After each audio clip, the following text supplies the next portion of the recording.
The night started like any other.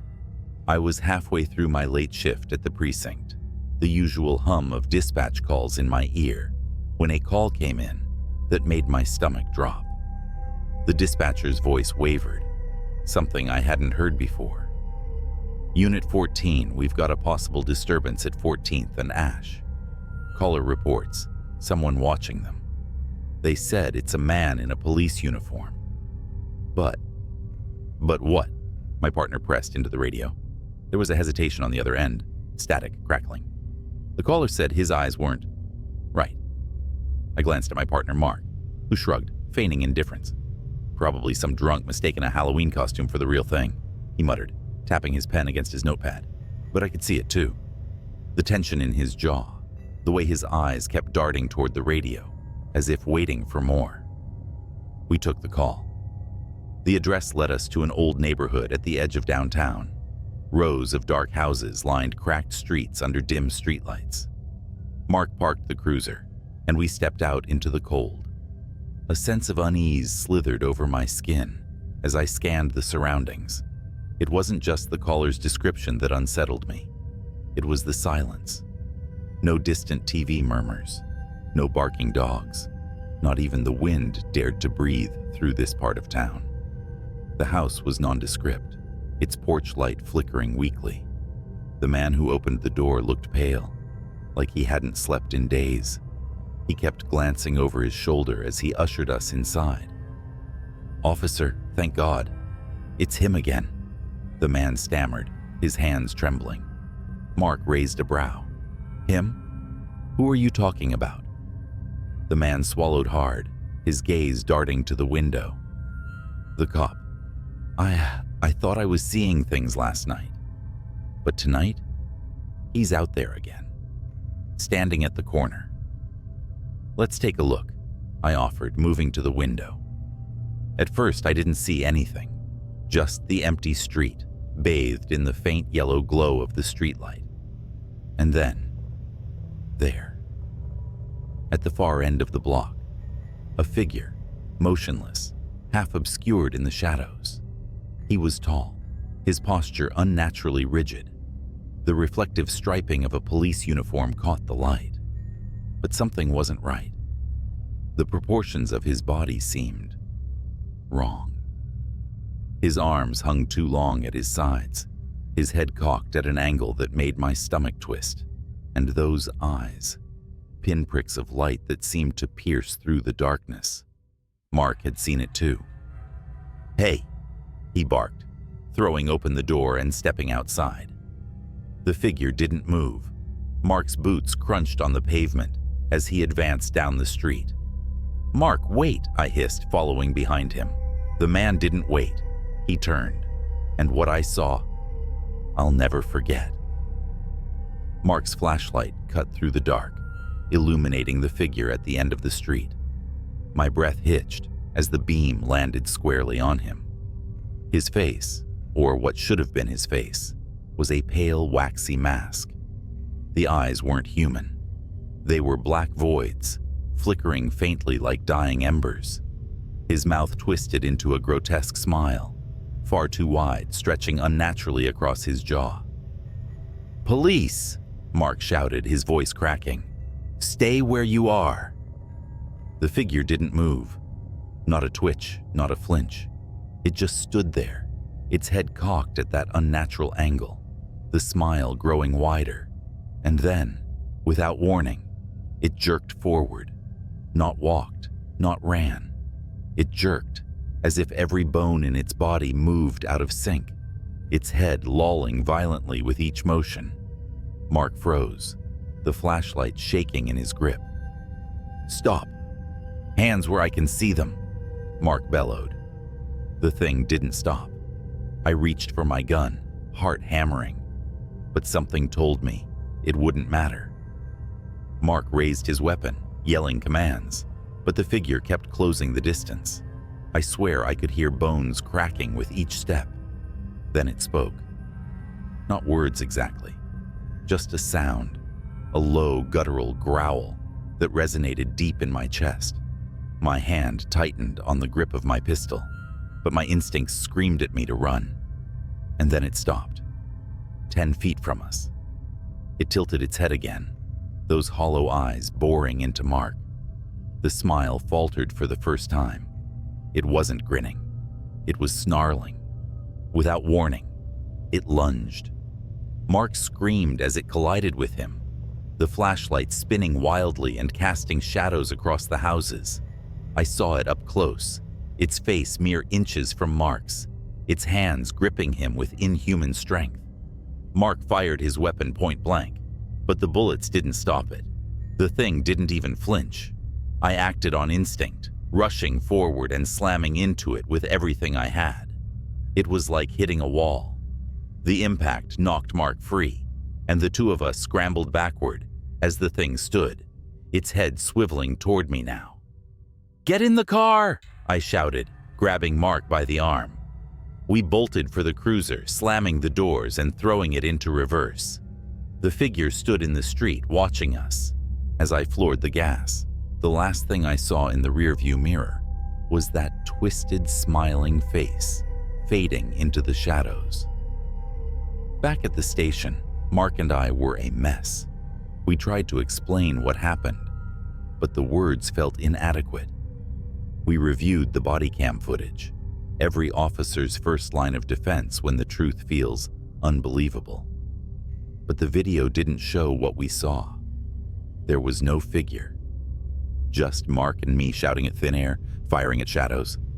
The captain stared at us, his face unreadable. "Go home, get some rest," he finally said.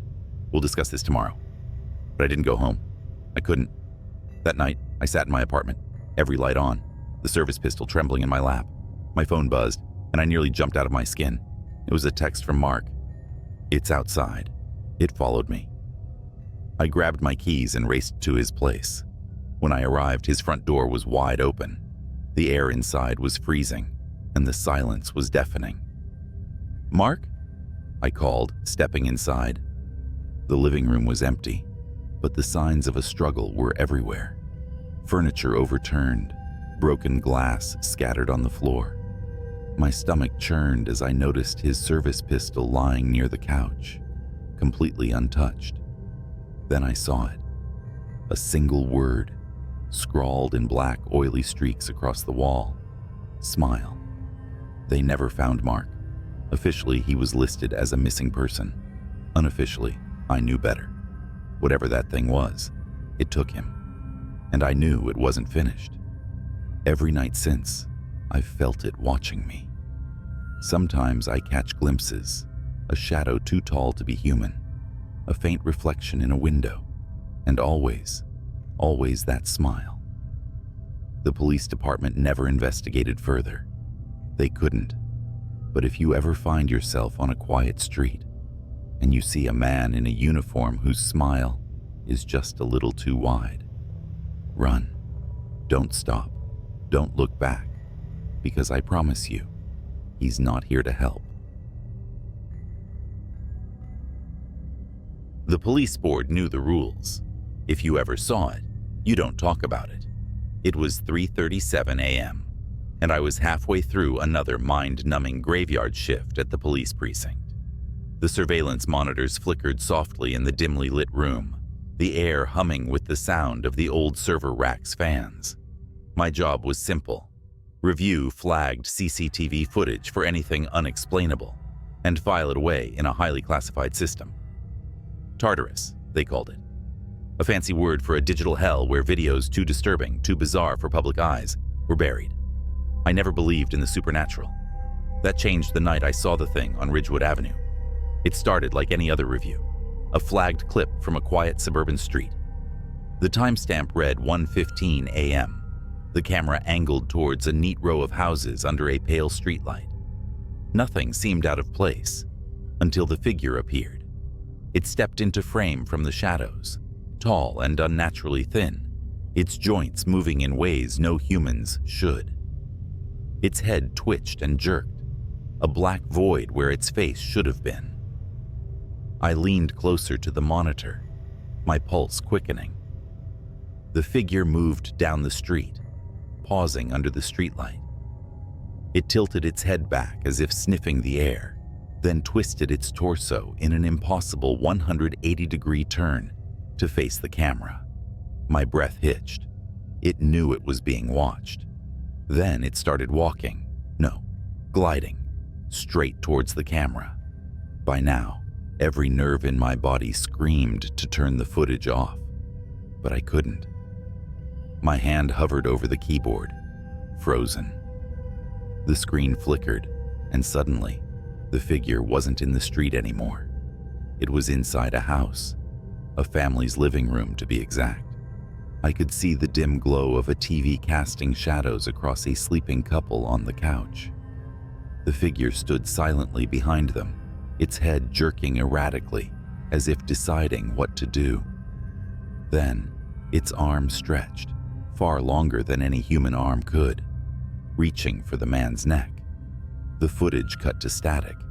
I shot out of my chair, heart pounding, staring at the black screen. "Don't replay it." The voice made me jump. Detective Morrow stood in the doorway, her face pale under the fluorescent light.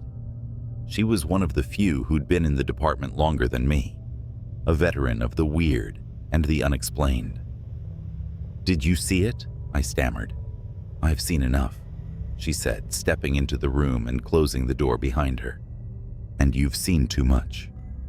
She moved to the computer, her fingers flying over the keyboard as she encrypted the footage and transferred it to the Tartarus drive. "What was that thing?" I demanded. Morrow hesitated, then sighed. "They call it the Shadow Walker. Every precinct that monitors CCTV has files on it. Nobody knows what it is or where it comes from. But one thing's certain. Once it notices the cameras, it escalates." "Escalates?" She turned to face me, her expression grim. "It starts with appearing on the footage. Then it starts showing up near the people who watched it. And if you keep digging..." She didn't have to finish. I didn't sleep that night, or the night after. Every shadow, every creak in my apartment felt like a warning. But it wasn't over. A week later, I came back for another night shift. As I logged into the system, a new flagged file appeared on the screen. The location? My street. I stared at the screen, my throat dry and my heart pounding in my chest. The footage was fresh, time-stamped just 3 hours ago. The camera showed my quiet street, every detail hauntingly familiar. The glow of my apartment window stood out, a beacon in the darkness. Then, it stepped into frame. The Shadow Walker. Its body twisted and jerking. It glided down the middle of the road, its head snapping side to side like it was looking for something. Or someone. My blood turned to ice as I realized it was heading toward my apartment building. I slammed the monitor off, stumbling back from the desk. The room felt smaller, darker, suffocating. Morrow's words echoed in my mind. Once it notices the cameras, it escalates. It had noticed me. Fumbling for my phone, I called Morrow. It rang once, twice, then, "You need to leave." Her voice was calm, but I could hear the urgency in it. "It's at my apartment," I whispered, glancing at the door as though the thing might be standing there already. "Pack a bag and go. Now." "Where do I go?" "Anywhere but there. And don't..." The call cut off. I stared at the screen. Call disconnected. No signal. The lights in the precinct flickered. Then with a faint hum, they died, plunging the room into darkness. I reached for the flashlight in my desk drawer, my shaking hands barely managing to flick it on. The narrow beam cut through the gloom, revealing the rows of empty desks and filing cabinets. The hum returned, deeper now, almost vibrating through the floor. And then I saw it. At the far end of the room, standing just beyond the reach of my flashlight, was the Shadow Walker. Its form was barely visible, more silhouette than substance, but its head twitched unnaturally as it began to move toward me. Fight or flight kicked in. and Flight 1. I bolted out of the surveillance room, down the hallway, and into the stairwell. My footsteps echoed as I sprinted down the stairs, the flashlight beam bouncing wildly. Behind me, the hum grew louder. It wasn't walking. It was gliding, closing the distance far faster than I could run. I burst through the door at the bottom of the stairwell and into the parking lot. My car was parked under a flickering streetlight. I fumbled for my keys, my breath coming in ragged gasps. As I unlocked the door, I risked a glance back at the building.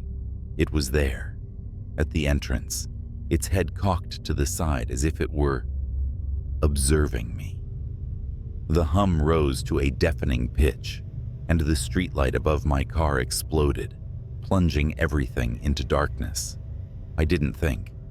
I just threw myself into the driver's seat, started the engine, and peeled out of the lot. My tires screeched as I tore down the road, my eyes flicking constantly to the rearview mirror.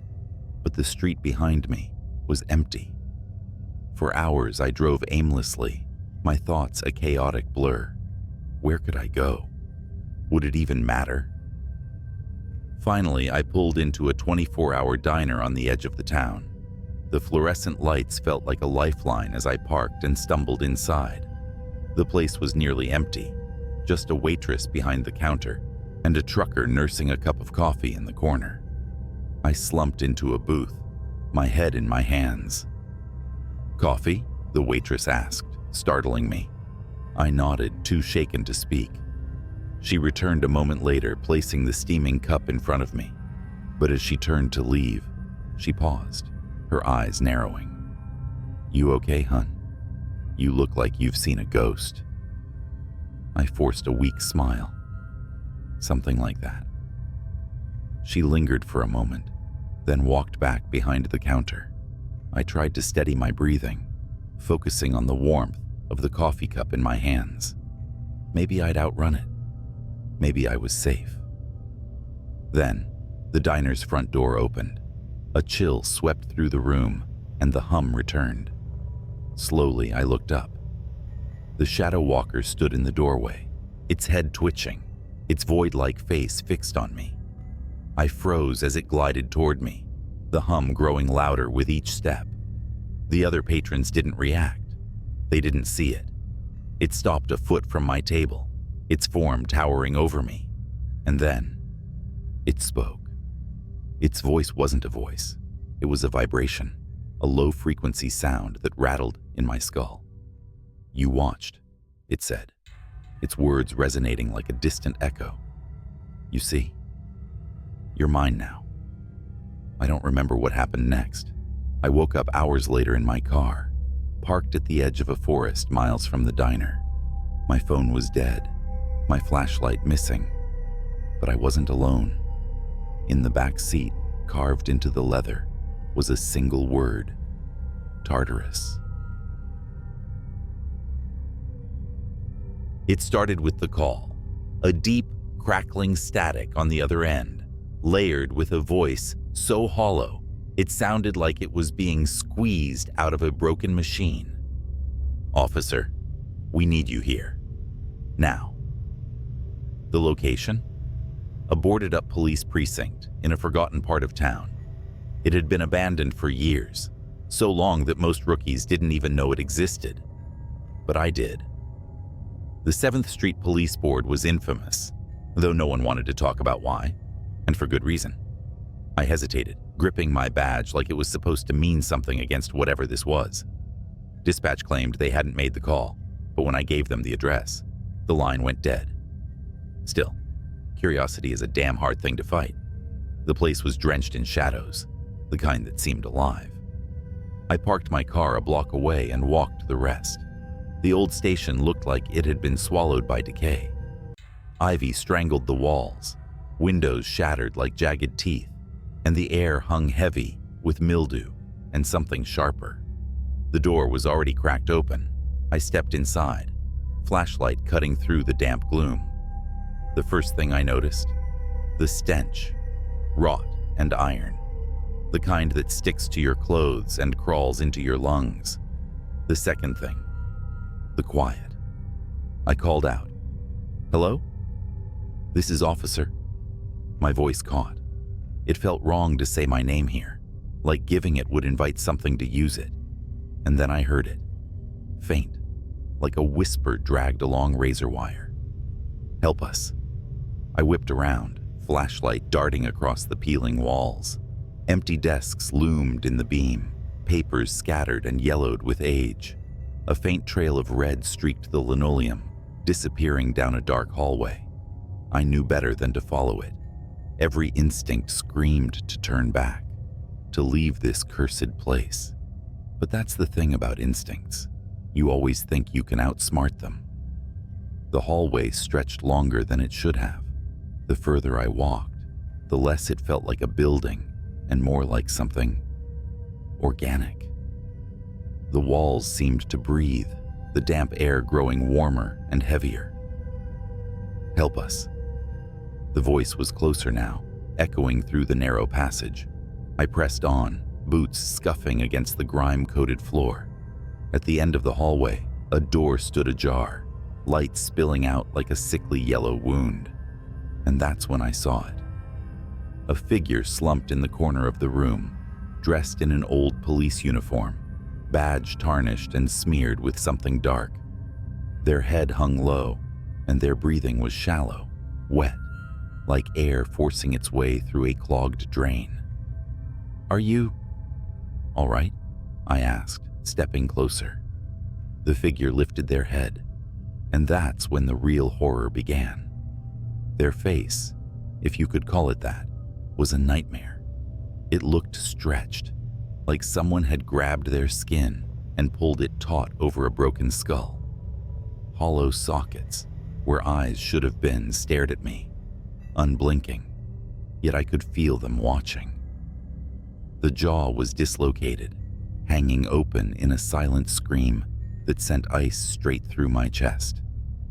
"Help us," it rasped again, but the sound wasn't coming from its mouth. It echoed from everywhere and nowhere, layered like a chorus of broken voices. I stumbled back, but the thing lurched forward. Its body moved wrong, all sharp angles and snapping joints. I reached for my weapon, but my fingers felt numb, useless. The room warped as the thing advanced. The walls seemed to swell and contract, the yellow light flickering like a dying pulse. My flashlight cut through the dark, landing on a series of old filing cabinets lining the far wall. They were shaking. "Help us." The cabinets rattled harder, then burst open. Papers exploded into the air, spinning like a whirlwind of forgotten secrets.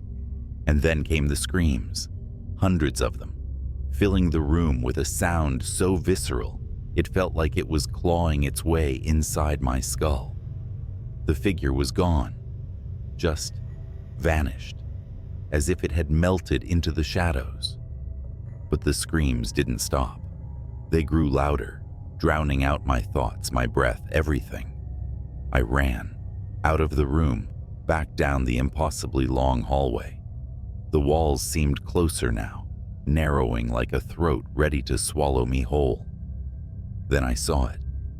A door at the end of the hallway. It wasn't there before. It was massive, old, and made of iron, with strange symbols carved into its surface.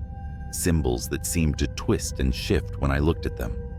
Behind it, something banged. Once, twice. A low, guttural growl followed, so deep it vibrated through the floor. "Help us." The voice came again, but this time it was layered with something darker, something hungry. The door creaked open. I froze as a figure stepped out, shrouded in shadow. Its outline was wrong, too tall, too thin, its limbs bending in ways that defied anatomy. It dragged something behind it, a body. The head lolled to the side, eyes wide open in terror. It was me. I saw my own face staring back at me, frozen in a mask of horror. Blood dripped from its mouth, pooling on the ground. The shadow thing tilted its head, as if studying me. Then it dropped the body with a wet thud and took a step forward. I turned and bolted, my boots pounding against the warped floor. The hallway seemed endless, stretching and twisting with every step. But finally, I saw the entrance. Bursting through the doors, I stumbled into the night, gasping for air. My car was still there, the headlights casting long shadows across the empty street. I didn't look back as I drove away, but in the rearview mirror, I swear I saw the station's windows glowing with that sickly yellow light. The next day, I tried to report what happened, but when I looked up the address, the precinct didn't exist. Not anymore. And yet, every night since, I've heard the voices. Help us. And sometimes, just sometimes, I catch a glimpse of myself in the mirror. But it's not me looking back. I didn't believe the warnings at first. I mean, who listens to whispers about a desolate highway anyway? But this wasn't just any road. It was Ridgeway Stretch, a winding path through the middle of nowhere. My night shift had just ended, and my brain was buzzing too much for a straight route home. Something about the idea of open roads under a pitch-black sky seemed soothing. I should have stayed on the main road. It started harmless enough. The hum of my car, the faint rhythm of late-night radio, and the vast emptiness stretching ahead. But something felt off. The moon, which had been full and bright, vanished behind clouds, plunging the world into a darkness so thick my headlights barely made a dent. Then I saw it. A figure on the side of the road, just standing there. I slowed down, debating whether to stop. They didn't wave, didn't move, just stood still like they were carved out of the darkness itself. Something about the way they leaned slightly forward felt wrong, like gravity was holding them in place unnaturally. My instinct screamed, "Keep driving." So I did. But as my car rolled past, the headlights flickered, and I swear I saw the figure twist its head to watch me. Only there were no eyes, just hollow pits. My chest tightened, and I floored the gas pedal. The car roared forward, the speedometer climbing past 70, but I couldn't shake the feeling that something was following me. The road felt endless, curving in ways it hadn't before, twisting like a serpent. My GPS blinked out, replacing my destination with static. That's when the radio crackled to life. A voice, low and distorted, seeped through the speakers. "You shouldn't have ignored me." I nearly swerved off the road as the voice hissed through the car's speakers. My heart pounded so hard, it felt like it was rattling my ribs. The radio wasn't even turned on. I'd switched it off minutes ago, fed up with static. But here it was, alive and taunting me. I tried to laugh it off, convincing myself it was just my mind playing tricks. Long shift, dark road, adrenaline. Classic ingredients for a good scare. That's all it was. At least, that's what I told myself until my headlights caught movement up ahead. Something darted across the road, low and fast, like an animal. I slammed the brakes hard, skidding to a stop. The silence afterward was deafening. My car idled in the middle of the stretch, headlights illuminating nothing but empty asphalt and the distant shimmer of mist. Then came the sound, a soft, rhythmic tapping. It wasn't coming from outside, it was coming from above. I froze, staring at the roof of the car. The tapping grew louder, sharper, like nails scratching at metal. My breath hitched as I glanced at the rearview mirror. The interior was pitch black, but for a moment, I thought I saw movement behind me, a subtle shift of a shadow that shouldn't have been there. Gripping the wheel tighter, I slammed the car into gear and sped off. The tapping stopped instantly, but the relief didn't last. My phone buzzed on the passenger seat. It was a text from a number I didn't recognize. Look in the mirror. I didn't want to. God help me, I didn't want to. But my eyes betrayed me, flickering up to the rear view. The shadow was back, but now it had form. A figure hunched low, its head almost brushing the roof. I couldn't make out its face, but I could feel it staring at me, the weight of its presence pressing down on my chest. "No," I whispered, shaking my head, as if denying it could make it disappear. My foot pressed harder on the gas. The engine whined, the car shuddering as it hit 90, then 100. The road narrowed, trees closing in like a tunnel, their branches clawing at the sides of my car. The figure didn't move. It just sat there, its presence growing heavier with each passing second. Then, in a voice that sounded like rusted metal scraping glass, it whispered, "You can't outrun it." I screamed, swerving wildly. The car clipped something, a signpost or maybe a guardrail, and spun out. Time slowed as the world flipped. Metal groaned, glass shattered, and for a horrifying moment, I thought I was going to die. But I didn't. When the car finally stopped rolling, I was upside down, hanging by the seatbelt. Blood dripped from a gash on my forehead, my breaths shallow and rapid. The silence was suffocating. I fumbled with the buckle, crashing down onto the cracked windshield. Every muscle in my body screamed as I crawled out of the wreckage. The night was eerily calm.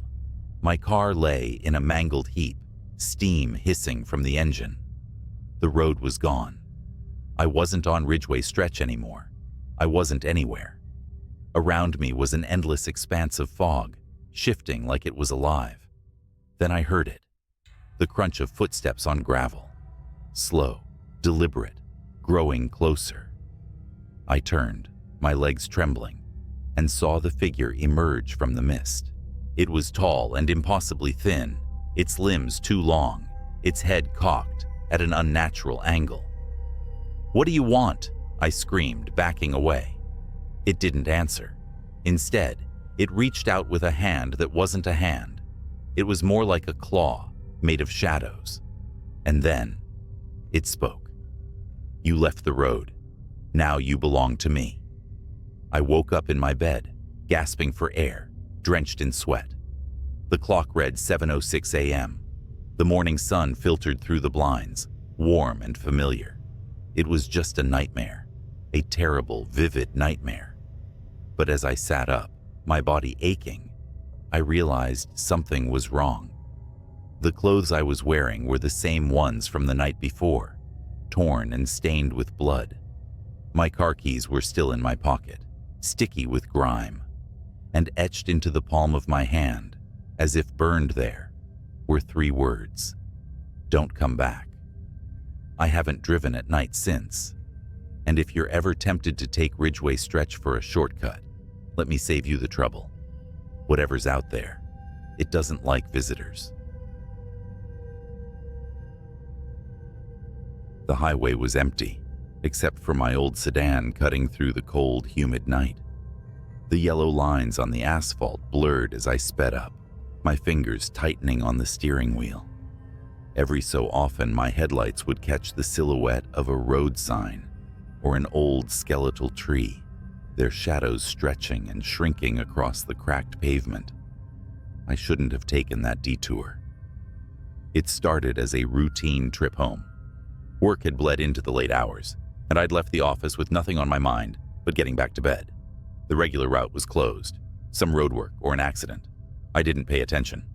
My GPS offered an alternative, a back road that wound through what looked like endless farmland and forest. At first, the dark quiet was soothing, almost peaceful. But then I noticed something unsettling, a shape in the rearview mirror, a light, faint at first, blinking intermittently far behind me. I slowed down, expecting it to vanish like a trick of the eye, but it didn't. It grew stronger, steadier, a single glaring white orb bouncing over the road, speeding closer. At the next intersection, I turned off without hesitation, tires screeching against the asphalt. The road narrowed, trees crowding in on either side, and the light disappeared. I let out a shaky breath. Probably just another driver, I told myself. A farmer or a trucker, out late. That's when the radio crackled. It was off. I was sure of it. Off and silent, like it had been all night. But now it hissed, faint voices slipping in and out of static. I glanced at the dashboard, confused, and almost didn't notice the figure in the road until it was too late. It appeared so suddenly, my chest tightened. A man stood directly in my path, his hand raised like he was signaling me to stop. I slammed the brakes, my car screeching to a halt. Heart pounding, I leaned forward, squinting into the darkness. The man was pale, unnaturally so, his face hollow and his clothes rumpled. He didn't look homeless, though, or drunk, more like something misplaced. His lips moved, but I couldn't hear him. My gut told me to drive, but curiosity won. I cracked the window. "What are you doing out here?" I called, my voice shaking more than I liked.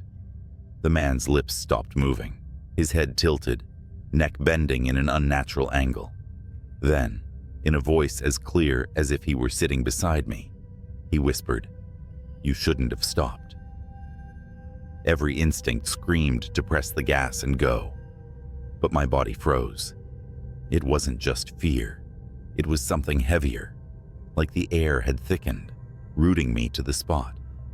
Then the man moved, not toward me, backward. His feet shuffled awkwardly as he retreated into the shadows, his figure melting into the trees. The radio hissed louder now, the static broken by faint guttural sounds that raised the hair on the back of my neck. Before I could act, the light reappeared in my rearview mirror. This time it wasn't distant. It flooded the inside of my car, so bright it washed out the world outside. My foot found the pedal, and I sped off, the light chasing me like a predator. I floored the gas pedal, the old sedan groaning as it sped down the winding road. The blinding light in my rearview mirror didn't falter. It grew brighter, closer, swallowing the world behind me. My hands gripped the wheel so hard my knuckles ached, and the forest on either side blurred into an endless wall of black. The radio screamed now. No music, just static and garbled voices, as if 100 people were shouting underwater. The sound clawed at my brain, making it hard to think. I reached for the dial, desperate to shut it off, but it wouldn't budge. A figure appeared ahead, standing in the middle of the road again. It wasn't the man from before. It was taller, thinner, its limbs unnaturally long. Its head lolled to the side as if it couldn't hold it up. And its eyes, God, its eyes glowed the same blinding white as the light behind me. I yanked the wheel to the left, narrowly avoiding it, and felt the car's tires hit gravel.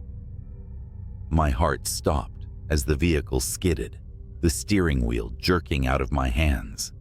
I was certain I'd crash into a tree, but the car swerved back onto the road as if pulled by an invisible force. That was when I heard the laughter. It wasn't from the radio or the road. It came from inside the car. I didn't dare look around. My eyes stayed fixed on the road ahead, where the forest began to thin, revealing a stretch of open field. The laughter grew louder, more distorted, echoing in my ears. I couldn't tell if it was mocking or joyous, but it chilled me to my core. "Keep driving," a voice whispered from the passenger seat. I couldn't stop myself. I glanced over. The passenger seat was empty, but for a brief moment, the shadows seemed to shift, forming a faint outline of a figure hunched over, watching me. Its face was obscured, but its presence pressed on me like a physical weight. The light in the rearview mirror was gone now, but I didn't dare slow down. My car roared across the field, the tires thumping over uneven ground. The open space should have felt like relief, but the darkness here was heavier, more oppressive. It swallowed the stars and the moon, leaving only my dim headlights cutting through the void. Then my engine sputtered. No, I muttered, slamming my foot on the pedal. The car jerked forward but lost speed, its protests growing louder with each passing second. Finally, it rolled to a stop, the engine clicking as it died. The headlights flickered, then went out, leaving me in absolute darkness. For a long moment, there was silence. And then I heard it. Footsteps. Slow, deliberate, crunching over the dirt behind me. My breath hitched, my entire body trembling. I fumbled for my phone, desperate to turn on its flashlight, but it slipped from my hands and fell somewhere under the seat. The footsteps stopped. A faint glow appeared in the distance, the same orb of light I'd seen earlier. It hovered, pulsating like a heartbeat, and slowly began to move toward me. I scrambled out of the car, my legs weak, my body screaming to run, but unable to obey. The orb floated closer, illuminating the field in its eerie, shifting glow. And then I saw them. Figures stood all around me, their outlines faint and flickering, like static on an old TV. They were just outside the orb's reach, encircling me. Their faces were blank, no features, no eyes, just smooth, pale surfaces that tilted toward me as if watching. The orb stopped a few feet away, hovering in the air. I stared at it, mesmerized, as it began to change. Its light dimmed, revealing a swirling, gas-like surface that twisted and turned. The figures stepped closer, their movements jerky, unnatural. I forced myself to move, stumbling backward. My hand brushed against something cold and metal. The car's door. Without thinking, I climbed back inside and locked the doors, as if that could protect me. The orb didn't follow. Instead, it began to stretch and shift, forming a long, thin shape that resembled an arm. The limb extended toward the car, its fingers tapping gently on the windshield. Tap, tap, tap. The radio crackled to life again, this time with a single clear voice. Run. The orb exploded in a blinding flash of light, and I screamed, shielding my eyes. When I dared to look again, the figures were gone. The field was empty, silent, except for the faint hum of my engine sputtering back to life. I didn't question it. I slammed the car into gear and sped off, not caring where the road led, as long as it was away. The orb's glow lingered in my rearview mirror for miles, like a distant star, before finally fading into the night. I made it home just before dawn, my hands still trembling as I shut the door behind me. Sleep didn't come that morning, or the next night. I still see the orb sometimes, in the corner of my vision, when I'm driving alone, and I never ever take the back roads anymore.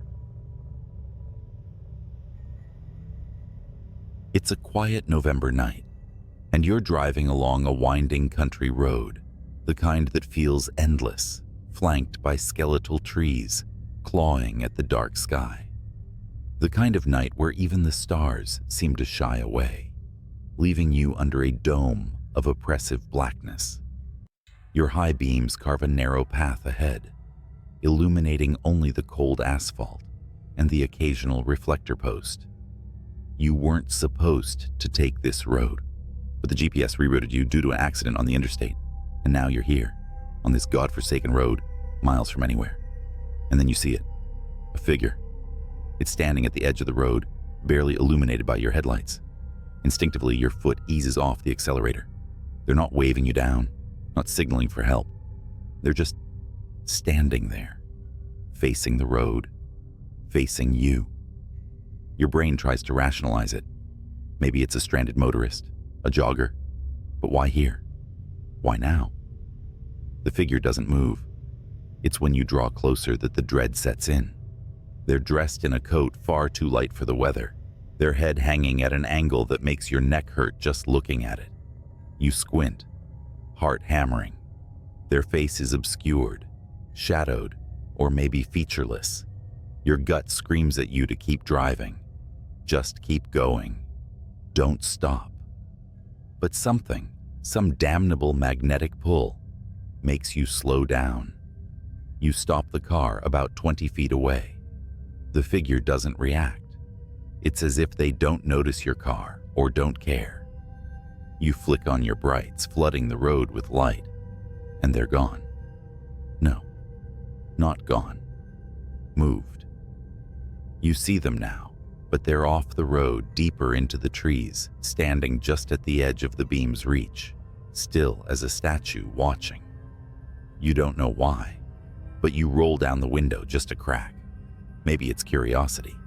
Maybe it's that human instinct to do the worst possible thing in a dangerous situation. Your voice feels small in the yawning silence. "Hey, you need help?" No response. The figure doesn't move, but the trees behind them sway slightly in the wind, or at least you think it's the wind. It's hard to tell because you hear nothing. No rustle of leaves, no distant hum of crickets, just the engine's low growl and your own breathing, sharp and uneven. You start to second-guess yourself. Maybe you imagined them moving off the road. Maybe your tired brain is playing tricks. But then your headlights flicker. Not off, not entirely, but enough to make your stomach drop. The beams dim for a split second, and when they come back, the figure is closer. Much closer. They're at the edge of the ditch now, their face, or the void where their face should be, angled directly at you. Your chest tightens as you realize you can't make out any features. No eyes, no mouth, just a smooth expanse of pale skin. And then you notice something else. Their hands. Long, wrong. Like talons, hanging just a little too low, the fingers unnaturally thin and curling slightly, as if they're waiting to grasp something. Your survival instincts kick in. You slam the window shut and put the car in gear. You're not staying here. Not tonight. Not for anyone or anything. The tires screech as you take off, but as the car lurches forward, you feel a weight, a pressure, like someone's holding the back of the car, the rear view mirror. You know you shouldn't look, but your eyes dart to it anyway, and they're there, perched on the trunk, their hands splayed out against the glass, fingers stretching impossibly long. They're still featureless, but you swear you can feel them looking at you. Through you. You scream and stomp the gas. The car roars, the tires find grip, and for a second, you think you're free. The figure slides off the back, disappearing into the dark road behind you. Relief washes over you in a cold wave, but then something taps the window. Once, twice, a rhythmic knock, deliberate and unhurried. It's coming from the passenger side. You whip your head around.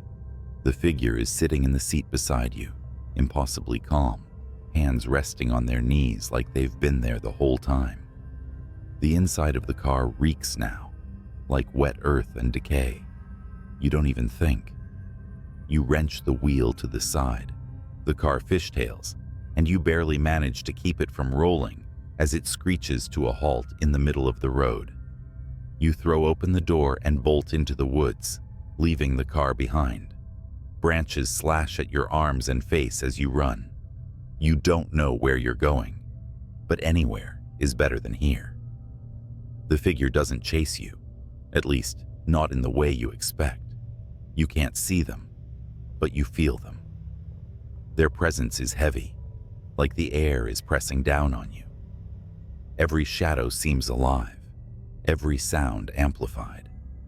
Finally, you burst into a clearing and collapse to your knees. The moonlight bathes the open space, giving you the first sense of security you've felt all night. You take a moment to catch your breath, the cold seeping into your skin as you sit there trembling, and then you hear it. The knock. Once, twice. You whip around, and there, at the edge of the clearing, the figure stands. Only now, they're not alone. Dozens of them emerge from the trees, identical and featureless. their long fingers curling and uncurling as they close in. They form a perfect circle around you, their movements synchronized, their heads tilting in unison. Your scream catches in your throat as they close the gap, their smooth faces mere inches from yours. And then, blackness. When you wake up, you're in your car. It's parked neatly at the gas station you stopped at before this nightmare began. The sun is rising, the orange glow spilling over the horizon. The engine is off, your keys in your lap. Everything looks normal, except for the muddy handprint smeared across your windshield. You'd think that driving an 18-wheeler through endless highways at night would make you immune to fear. I mean, I've seen it all. Road rage, accidents, even a guy walking naked on Route 66 like he was auditioning for a horror flick. But what happened last month? That wasn't the usual trucker nightmare. That was something else. Something wrong. I'm hauling cargo across Nebraska, about 2 a.m. The road is a strip of black slicing through miles of flat nothingness. It's quiet except for the steady hum of the rig's engine, the kind of quiet that lets your thoughts wander to dark places. Then, my CB radio crackled to life. "Breaker 19, you out there?" The voice was low, shaky. I hesitated. Usually it's other truckers chatting about routes, weather, or just swapping jokes to kill the boredom. But something in his voice had me grabbing the mic. "Yeah, this is Long Haul. What's up?" Static hissed for a moment before his reply came through. I think I'm being followed." "Followed?" I asked, gripping the wheel tighter. My eyes scanned the rearview mirrors out of reflex, even though I knew the highway behind me was empty. "You sure about that? Ain't nobody out here but us." The radio crackled again, and his voice came through more frantic this time. "It's not a car. I don't know what it is. It's been tailing me since mile marker 240. Every time I look back, it's closer." "Closer? What are you seeing, man?" I asked, feeling a bead of sweat roll down my temple. Nebraska highways don't exactly have streetlights, and whatever he was dealing with was probably some stray animal or a trick of the dark. He didn't answer right away. Instead, there was a long pause, filled only with static, before he finally whispered, "Eyes." "Eyes?" I repeated, my stomach tightening. "Yeah," he said, his voice trembling. "Like headlights, but wrong. Too low to the ground, and they flicker, like they're blinking. I swear to God, man, it's watching me." I glanced at my GPS. Mile marker 240 was about 10 miles behind me. Whatever was happening to this guy, it wasn't far off. "All right, buddy, stay calm. Where are you now?" "Just past mile marker 250. It's still back there, but it's closer. I can feel it." His voice cracked, and for the first time, I heard real terror in his words. This wasn't just highway paranoia. He truly believed something was after him. "Listen," I said, trying to keep my voice steady. "There's a rest stop at 255. Bright lights, other truckers. Head there, and I'll meet you." "No," he snapped, almost yelling. "It won't let me stop. Every time I slow down, it gets closer. I can hear it, like claws scraping the pavement." My blood ran cold. I turned on my high beams, as if that would somehow protect me. "What's your rig?" I asked. "I'll look for you on the road." "Freightliner Cascadia. White cab, red trailer," he muttered. "But I don't think you'll make it in time." Then the radio went dead. I grabbed the mic again. "Breaker 19, you there? Talk to me." Static hissed in response. My heart pounded as I pushed the accelerator, the engine growling as the truck surged forward. I was determined to catch up to him, or at least see what the hell was going on. At mile marker 252, I spotted him. A white Freightliner with a red trailer barreled down the highway ahead of me, swerving erratically. His brake lights flickered as though he was trying to stop but couldn't. Then I saw them. Eyes. Two faint yellowish glows, low to the ground, darting in and out of the darkness behind his trailer. They weren't headlights. They were alive. "Jesus Christ," I whispered, my palms slick against the steering wheel. The glowing orbs moved like they were studying him, stalking him. Then, they shifted focus. To me. I felt my chest tighten as the eyes blinked, slowly, deliberately, and locked onto my truck. Suddenly, the Freightliner veered off the road, its horn blaring in a panicked howl. It disappeared into the cornfields, leaving me alone with whatever had been chasing it. The glowing eyes began to speed up, closing the distance between us. I floored it. My rig groaned under the strain, the speedometer climbing past limits I knew weren't safe for a truck this size. But the eyes kept up, growing brighter, hungrier. The road ahead blurred as adrenaline coursed through me. Then I heard it, a scraping like metal on asphalt. It wasn't coming from my rig. It was coming from underneath it. My radio came back to life with an ear-splitting burst of static. A voice came through, distorted and guttural, nothing like the man I'd been speaking to earlier. "You can't outrun it." The sound of claws raked across my trailer, and I felt the whole truck shudder. I gritted my teeth, swerving wildly to shake whatever was beneath me. The weight shifted, and I nearly lost control, the trailer fishtailing dangerously close to the edge of the road. Up ahead, the rest stop appeared like a beacon of hope, its floodlights cutting through the darkness. I didn't slow down. I couldn't. The eyes vanished just as I burst into the parking lot, skidding to a halt amid a few other rigs. My hands trembled as I killed the engine and jumped out of the cab. Nothing. No glowing eyes. No claws. Just the hum of fluorescent lights and the distant chirp of crickets. Other truckers looked at me like I was crazy as I inspected the underside of my truck. Deep gouges ran along the metal, like something with claws had been clinging to it. My legs felt like jelly as I slumped against the side of the cab, breathing hard. "Hey, you all right?"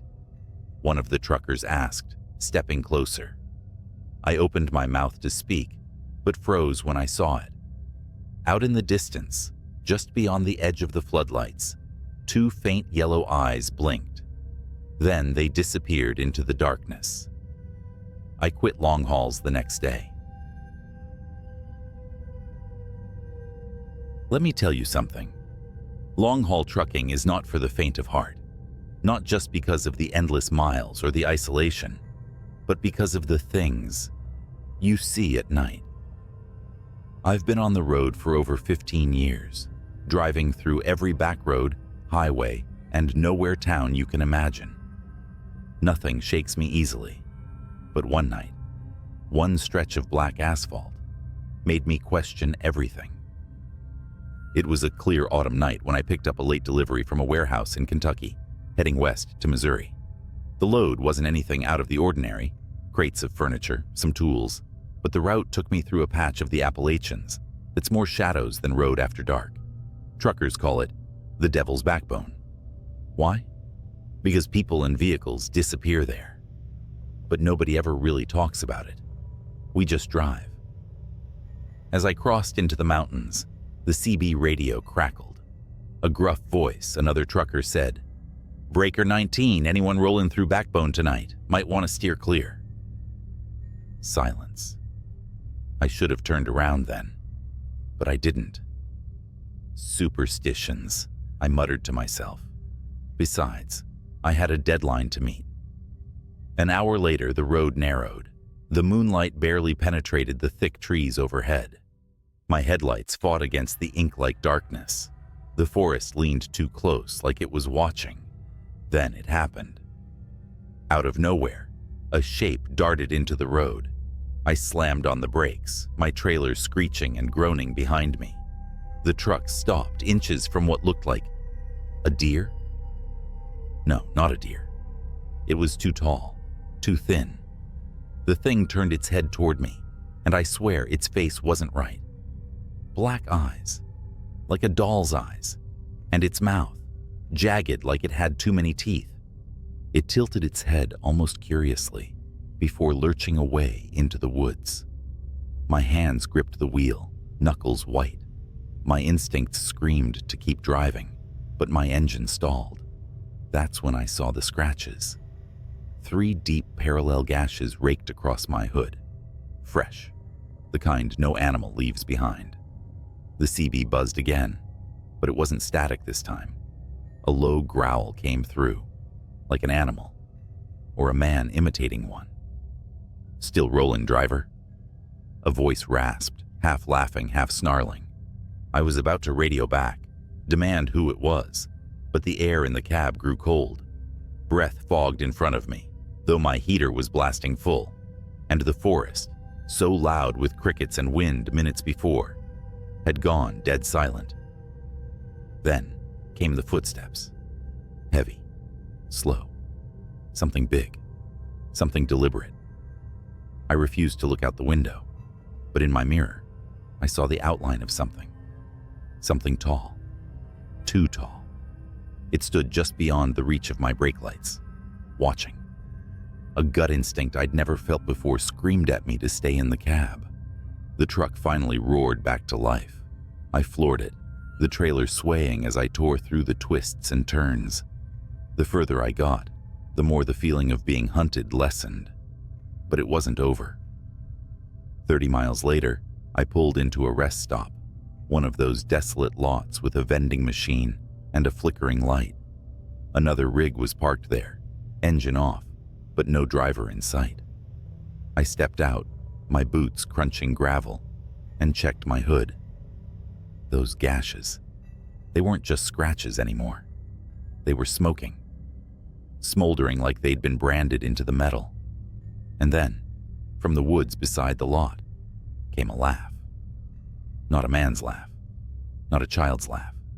It was distorted, like a tape player chewing on a bad recording. The hairs on my arms stood on end. "Driver," the same voice from the CB crooned, but this time it wasn't over the radio. It was in the air, behind me. I spun around, but no one was there. Just my truck, just the woods. But deep in those trees, I swear, I saw eyes. Not 2, dozens, blinking in unison. I didn't stay to find out what they belonged to. I climbed back into my rig, locked the doors, and drove until dawn. When I finally reached Missouri, the scratches on my hood were gone, replaced by pristine metal, like nothing had ever happened. But I know what I saw. And every time I pass through Appalachia, I see those same blinking eyes in my nightmares. If you're driving through the Devil's Backbone, keep your eyes forward, your windows shut, and don't stop for anything.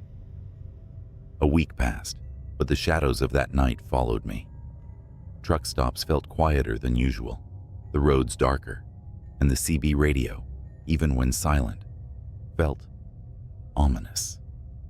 The scratches may have disappeared from my truck, but the memory of them burned in my mind. And then, the real nightmare began. My next haul was a routine trip, heading south toward Alabama, a midnight run. As always, I preferred driving at night. Less traffic, more peace. But peace was the last thing I found. It started with my GPS going haywire. One moment it showed a straight route. The next, my truck icon spun wildly, as if I'd veered off-road. I checked my map, recalibrated, and pushed on. That's when I noticed something. The mile markers weren't right. Each marker was different. One read 142, then the next said 666. I laughed it off, thinking I was seeing things. But the markers grew stranger. End, turn back, and one that simply read run. The rational part of me fought to dismiss it, a prank, bad lighting, or exhaustion. But deep down, I knew better. And then I saw the rig. It was pulled over on the shoulder, headlights blazing. The truck looked abandoned, doors swinging gently in the breeze. I slowed, radioing out of habit. "Breaker 19, you need a hand, driver." Static. The closer I got, the more I noticed something wasn't right. The rig's cab was empty, but the trailer doors hung open, swaying like something or someone had forced them apart. What stopped me cold was the graffiti scrawled across the trailer in thick black letters. "Nothing leaves." I slammed the accelerator. My rig roared forward, the abandoned truck disappearing in my mirror. About 10 minutes later, my CB crackled. "You left something behind, driver." A voice whispered, raspy and wet, like someone speaking underwater. "Who is this?" I snapped, my voice shaking. Silence. Then another sound, a scraping, like nails on metal. My stomach dropped as I realized it wasn't coming from the CB. It was coming from the trailer. Whatever it was, it had hitched a ride. My headlights caught a curve in the road ahead, forcing me to slow down. The scraping grew louder, more frantic, as if whatever was back there knew I was easing up. I gripped the wheel, heart pounding, until I couldn't take it anymore. I pulled over, leaving the engine running, and grabbed my flashlight. As I stepped out, the night wrapped around me like a suffocating blanket. The air was heavy, too quiet. I circled to the rear of the trailer, every crunch of gravel under my boots echoing too loud. My flashlight beam trembled as I pointed it at the doors. Deep gouges raked across the metal, forming patterns. No, symbols. My hands were sweating, but I reached for the handle. The moment I unlatched it, the doors flew open, and someone lunged at me. I stumbled back, falling hard on the asphalt. It was a man, or what used to be one. His skin was gray and stretched taut, his eyes sunken, but blazing with a sickly yellow light. His mouth twisted into an inhuman grin as he crawled toward me on all fours, faster than any human should. I scrambled back, yelling, "Stay the hell away!" But he didn't stop. His movements were jerky, like a puppet on strings, and his grin widened impossibly as he reached out. That's when I heard it. The sound of tires screeching, a horn blaring, and then the crunch of impact. Another truck coming around the bend had plowed into the figure, throwing it into the ditch. I staggered to my feet, breathing hard, as the driver of the other rig jumped out. "You okay?" he asked, looking me over. I pointed to the ditch, but when we checked, the thing was gone. Only a smear of dark, oily blood remained. We didn't talk much after that. The other driver offered to follow me to the nearest truck stop, and I didn't argue. The rest of the drive was uneventful, but the entire time, I felt those eyes on me, watching, waiting. When I reached the stop, I parked, climbed into the sleeper, and locked every door. I didn't sleep. I couldn't. Somewhere out there, in the vast darkness, that thing was still lurking. I never drove through the Devil's Backbone again, and I'll never forget the lesson I learned that night. Some roads aren't meant to be traveled. I glanced at the dashboard clock. 2:43 a.m. The highway was dead, a straight ribbon of asphalt vanishing into the darkness. My CB radio crackled faintly with static, the voices of distant truckers trading stories to stay awake. I adjusted my cap and yawned, the hum of my 18-wheeler lulling me into a dangerous sense of calm. Then, out of nowhere, a voice broke through the static. "Eastbound on I-70. Anyone else seeing this?" The voice was shaky, breathless, like someone who just ran a marathon. I grabbed the mic. "Eastbound here. What's going on?" Static swallowed his reply, but I heard enough to send chills down my spine. "Black semi. No lights. Coming up fast." I shifted in my seat, suddenly wide awake. My headlights illuminated nothing but the road ahead, bordered by skeletal trees and the occasional mile marker. I checked my rearview mirrors. Nothing but empty black. "Anyone else out there?" The voice called again, this time frantic. "Calm down," I said into the mic. "Where are you exactly?" I think mile marker 82. It's behind me." "Oh God, it's right on me." The transmission cut out with a burst of static. My heart thudded against my rib cage. Mile marker 82 was about 10 miles ahead. I pressed harder on the gas, my truck rumbling as it picked up speed. I don't know why I felt compelled to go faster. Curiosity? Duty? Or maybe some primal part of me was already screaming, "You should turn back." 10 minutes later, I reached marker 82. The asphalt gleamed under my headlights, but the road ahead was empty. I slowed down, gripping the wheel tighter. My CB buzzed again, but it was faint this time, almost garbled. "Don't stop." The message made my skin crawl. I rolled my window down slightly, letting in the cold air. That's when I noticed something. The faint sound of a horn, long and mournful, echoing in the distance. It wasn't coming from the highway ahead. It was coming from behind me. I checked my mirrors again. This time, there it was. Far in the distance, but unmistakable.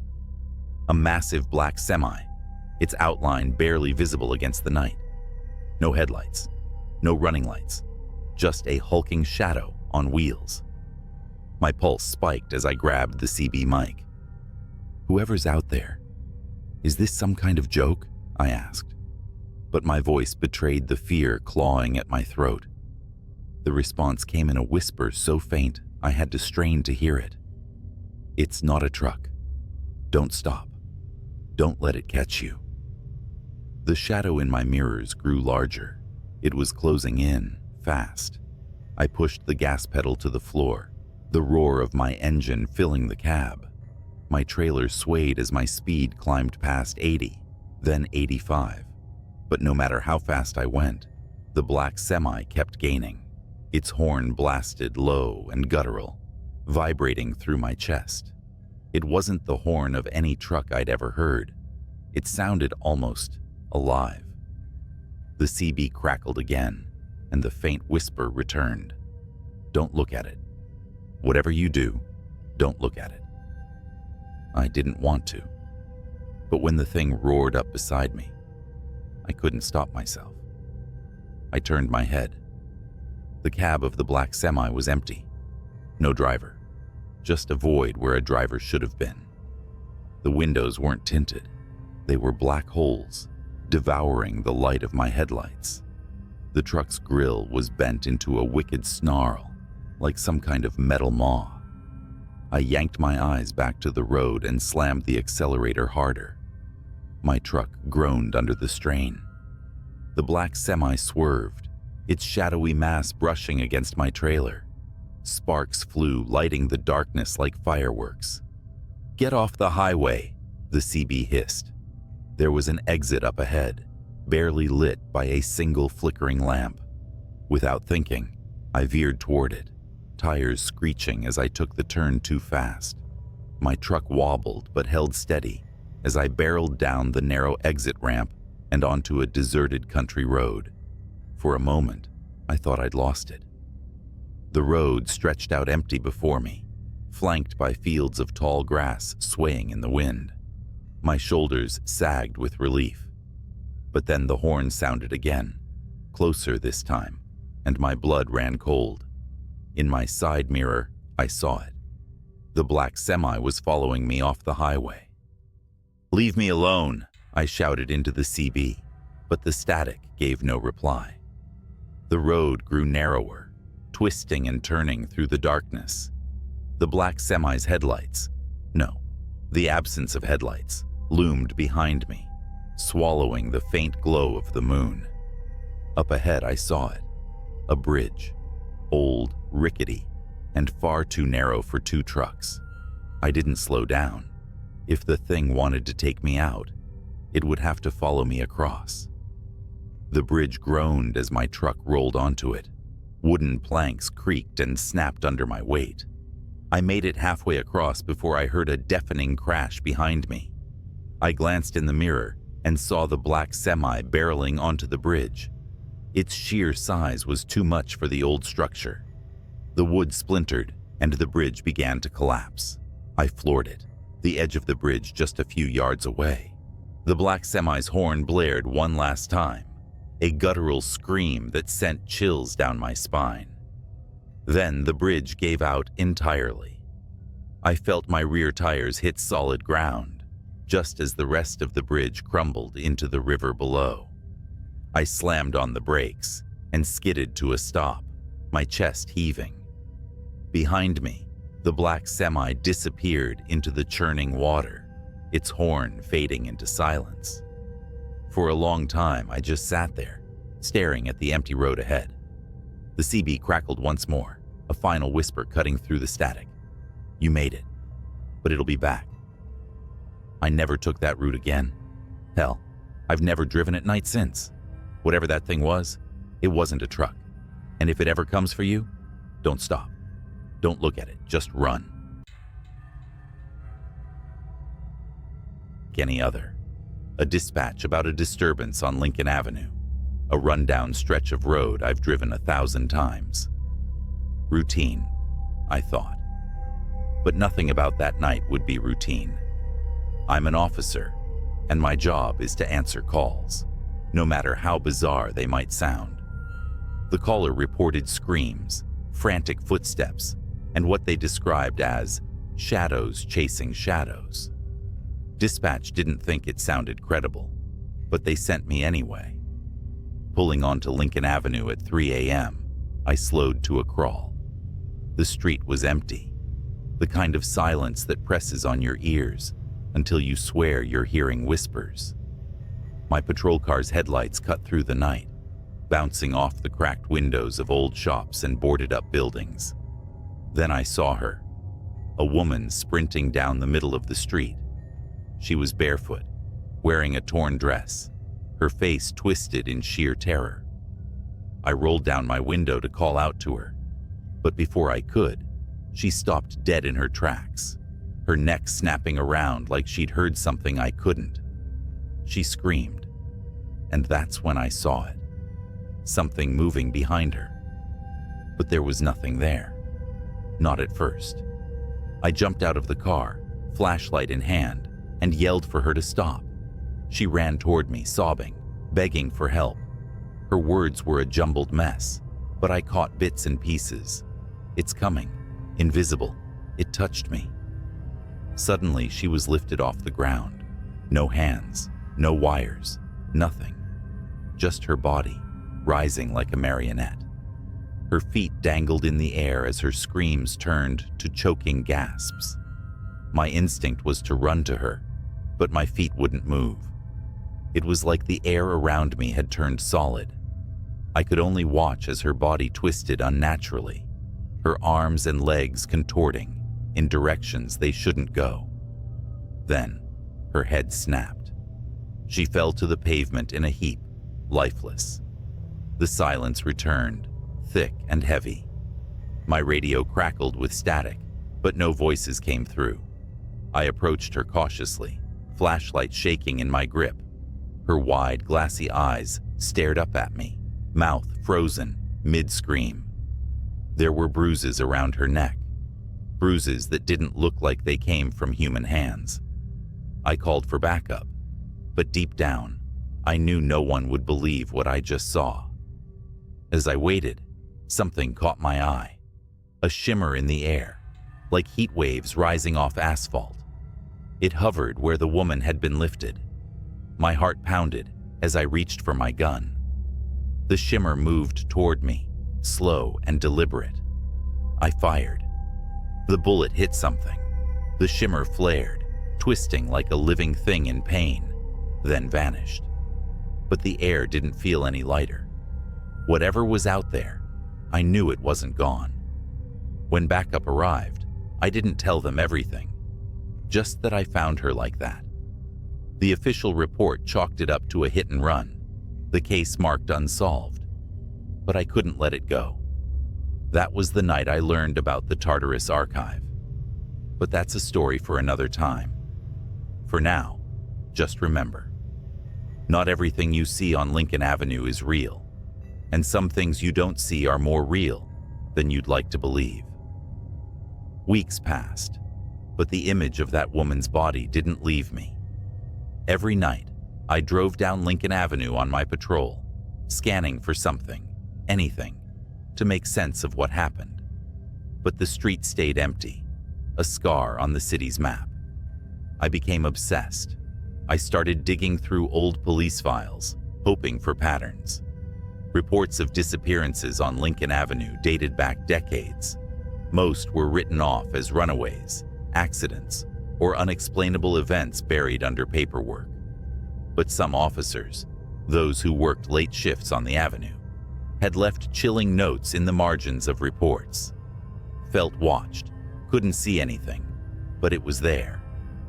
I tried to share my concerns with my partner, but he brushed it off. "Don't go looking for ghosts," he said. But I couldn't stop. One night, my obsession nearly killed me. I was parked on the avenue, engine off, windows cracked. It was quiet, too quiet. Then, a sound, a faint hum, like static, but coming from nowhere. My skin prickled. I stepped out of the car, flashlight in hand, and looked around. That's when I saw the shimmer again. It was closer this time, less subtle. The air seemed to bend around it, distorting the empty street like a funhouse mirror. My gut screamed at me to get back in the car, but something about it was magnetic. Against all reason, I stepped closer. The shimmer moved. It was fast, darting down the street like a predator circling its prey. My flashlight flickered, then died. My gun felt useless in my holster. And then, I heard the whisper. "You shouldn't be here." It wasn't a voice, not exactly. It was in my head, but louder than my thoughts. I stumbled back, the whisper growing into a deafening roar. Shapes began to form in the shimmer, elongated limbs, hollow eyes, twisted mouths that didn't belong on any living creature. They flickered in and out of existence, like they couldn't fully cross into our reality. I ran. Back in the car, I threw it into drive and sped off. My radio crackled, voices cutting in and out. "Officer down on Lincoln Avenue." The voice wasn't mine. When I reported the incident, I was met with silence. My captain gave me a long, hard look, then dismissed me for the night. 2 days later, I was called into his office. He handed me a file labeled Classified Tartarus Division. Inside were grainy stills from security footage, the woman I'd seen that night, the shimmer, and other images, faces contorted in terror, bodies suspended in midair, shadows that didn't belong to anything human. He said only one thing: "You didn't see anything." I didn't sleep that night. Instead, I combed through the Tartarus file in secret. There were names of other officers, all with eerily similar accounts, all sworn to silence. A few had gone missing. That's when I found the recording. It was from a patrol car on Lincoln Avenue, time-stamped 5 years ago. The dash cam footage showed an empty street at first. Then, the shimmer appeared. The car's engine revved, but the officer never escaped. The shimmer enveloped the vehicle, and within seconds, the footage cut to static. The officer was never found. I requested a transfer the next day. Now, years later, I'm hundreds of miles away from Lincoln Avenue, but the whispers still haunt me. Sometimes when it's quiet, I'll hear the hum, faint but unmistakable. I've learned to ignore it. But if you ever find yourself driving down Lincoln Avenue late at night, and the air feels heavy, like it's pressing down on your chest, don't stop. Whatever you do, don't stop. First time I saw her was through the cracked screen of a police body cam. Dispatch, suspect unarmed but acting erratic. the officer muttered as his footsteps echoed down the shadowed alley, his breath clouded in the frigid night air, every exhale a whisper of tension. The camera bobbed with his steps, capturing the shimmer of frost on the brick walls and the distant glow of streetlights. Then she appeared. She was crouched by a dumpster, her back to the officer, swaying ever so slightly like she was listening to music only she could hear. Her hair, long and dark, clung to her like seaweed on a corpse. The officer called out, his voice steady but sharp. "Ma'am, this is the police. Are you all right?" She didn't turn around. Instead, she raised a single hand, a pale skeletal thing with fingers too long, almost insect-like, and scratched the air. Slowly, methodically, like she was carving something unseen into the fabric of the night. "Ma'am," the officer repeated, more urgent now. He stepped closer, boots crunching on broken glass. That's when she moved. She didn't stand or turn around. She simply twisted. Her neck rotated far beyond what should have been possible, vertebrae cracking like dry twigs, until her face was staring back at the camera. Her eyes were enormous, hollow pits, swallowing the weak beam of the officer's flashlight. And her mouth, God, her mouth, stretched into a grin that could split a human skull. The body cam glitched. For a moment, the screen was static, the audio a shrill, grating scream. When the feed returned, the alley was empty. The woman was gone. "Officer Monroe, what's your status?" Dispatch buzzed, but Monroe wasn't responding. His body cam showed nothing but the open alley now, the flashlight beam trembling as it panned across damp brick walls. Then, with a wet, guttural crunch, the camera fell sideways. The last thing it captured before going dark was a streak of blood pooling into the frost. I shouldn't have seen that footage, but I did. And now she's found me. For 3 days after seeing that footage, I couldn't sleep. Every creak of my apartment, every shadow caught in the corner of my eye felt alive, as if it carried the echo of her grin. Monroe's body was never found. The official report chalked it up to gang violence in the area, but I knew better. That thing, whatever it was, had taken him. I work in law enforcement too, just not on the front lines. My job was to review body cam footage for ongoing investigations, compiling evidence for court cases. After Monroe's footage, I told myself I'd misinterpreted what I saw. Maybe it was a trick of the light, a camera malfunction, or exhaustion playing tricks on my mind. But the night after I filed the footage, I got a message in my inbox. Unreviewed Incident 1127 code, redacted. It was flagged for immediate review, a case assigned to me, and only me. At first, I thought it was a mistake. No one spoke to me about it. No directives came through, just the video file. I shouldn't have clicked on it, but I did. This wasn't from Monroe's district. The footage came from across the city, 3 nights after his disappearance. It showed 2 officers responding to a break-in at a derelict industrial warehouse. Their body cams revealed the scene, rusted machines coated in dust, walls lined with graffiti, and corridors that seemed to stretch forever into the dark. "Anyone here? Show yourself," one officer barked, his flashlight slicing through the shadows. His partner covered his 6, their footsteps echoing through the cavernous space. And then they heard it. Laughter. It was faint at first, barely audible. A child's giggle. But as they moved deeper, it grew louder, distorted, the pitch warping until it sounded less like laughter and more like the twisted cries of something mocking human joy. "Cut the crap," the second officer shouted. "This is your last warning." The laughter stopped. The silence that followed was heavier than the darkness around them. That's when the flashlight beams caught movement. Something darted between the rusted machines, too fast to track. The officers shouted, raising their weapons, but it was no use. The thing emerged, not running, but crawling, limbs too long, joints bending the wrong way. It skittered toward them with impossible speed, its hollow eyes reflecting the light like mirrors. One officer fired. The gunshots echoed, deafening in the emptiness. The creature stopped, crouched on all fours, and cocked its head. It didn't bleed. It didn't fall. It simply stared, grinning that same skull-splitting grin. Then it lunged. The camera feed erupted into chaos. Flashes of limbs, screams, static. The footage ended abruptly.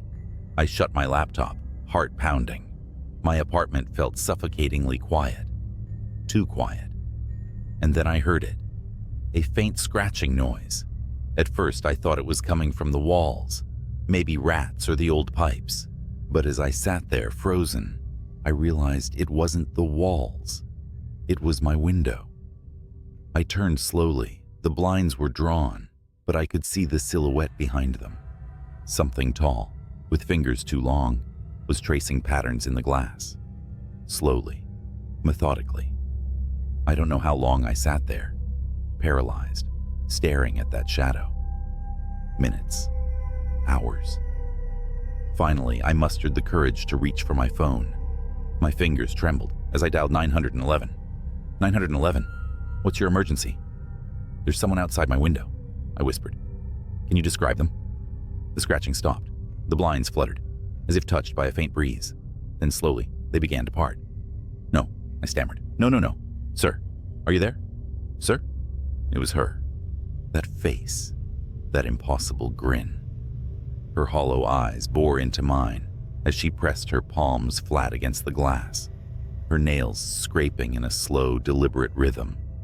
She leaned closer, her grin widening, until the corners of her mouth began to tear. I dropped the phone. I don't remember what happened next.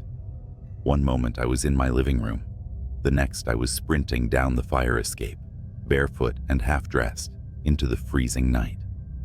I didn't stop until I reached the nearest precinct, pounding on the doors like a lunatic. When they finally let me in, I tried to explain what I'd seen, but no one believed me. The footage from Monroe's body cam, gone. The unreviewed file, deleted from the system. They pulled up my personnel file and flagged me for mental health evaluation. I quit the next day. Now I'm writing this from a motel on the edge of town, lights blazing, a chair propped against the door. I don't think it'll matter. Wherever I go, she'll find me. If you're reading this and you work with police footage, take my advice. Don't click on anything marked redacted. And if you ever hear laughter in the dark, run. Don't look back, because no matter how fast you run, she'll be faster. It was just past midnight when my phone buzzed. The caller ID flashed restricted, but something about the timing felt off. I was home alone, sprawled on the couch with a half-empty beer and some late-night TV reruns. The sound of the phone ringing in the quiet room was like a scream.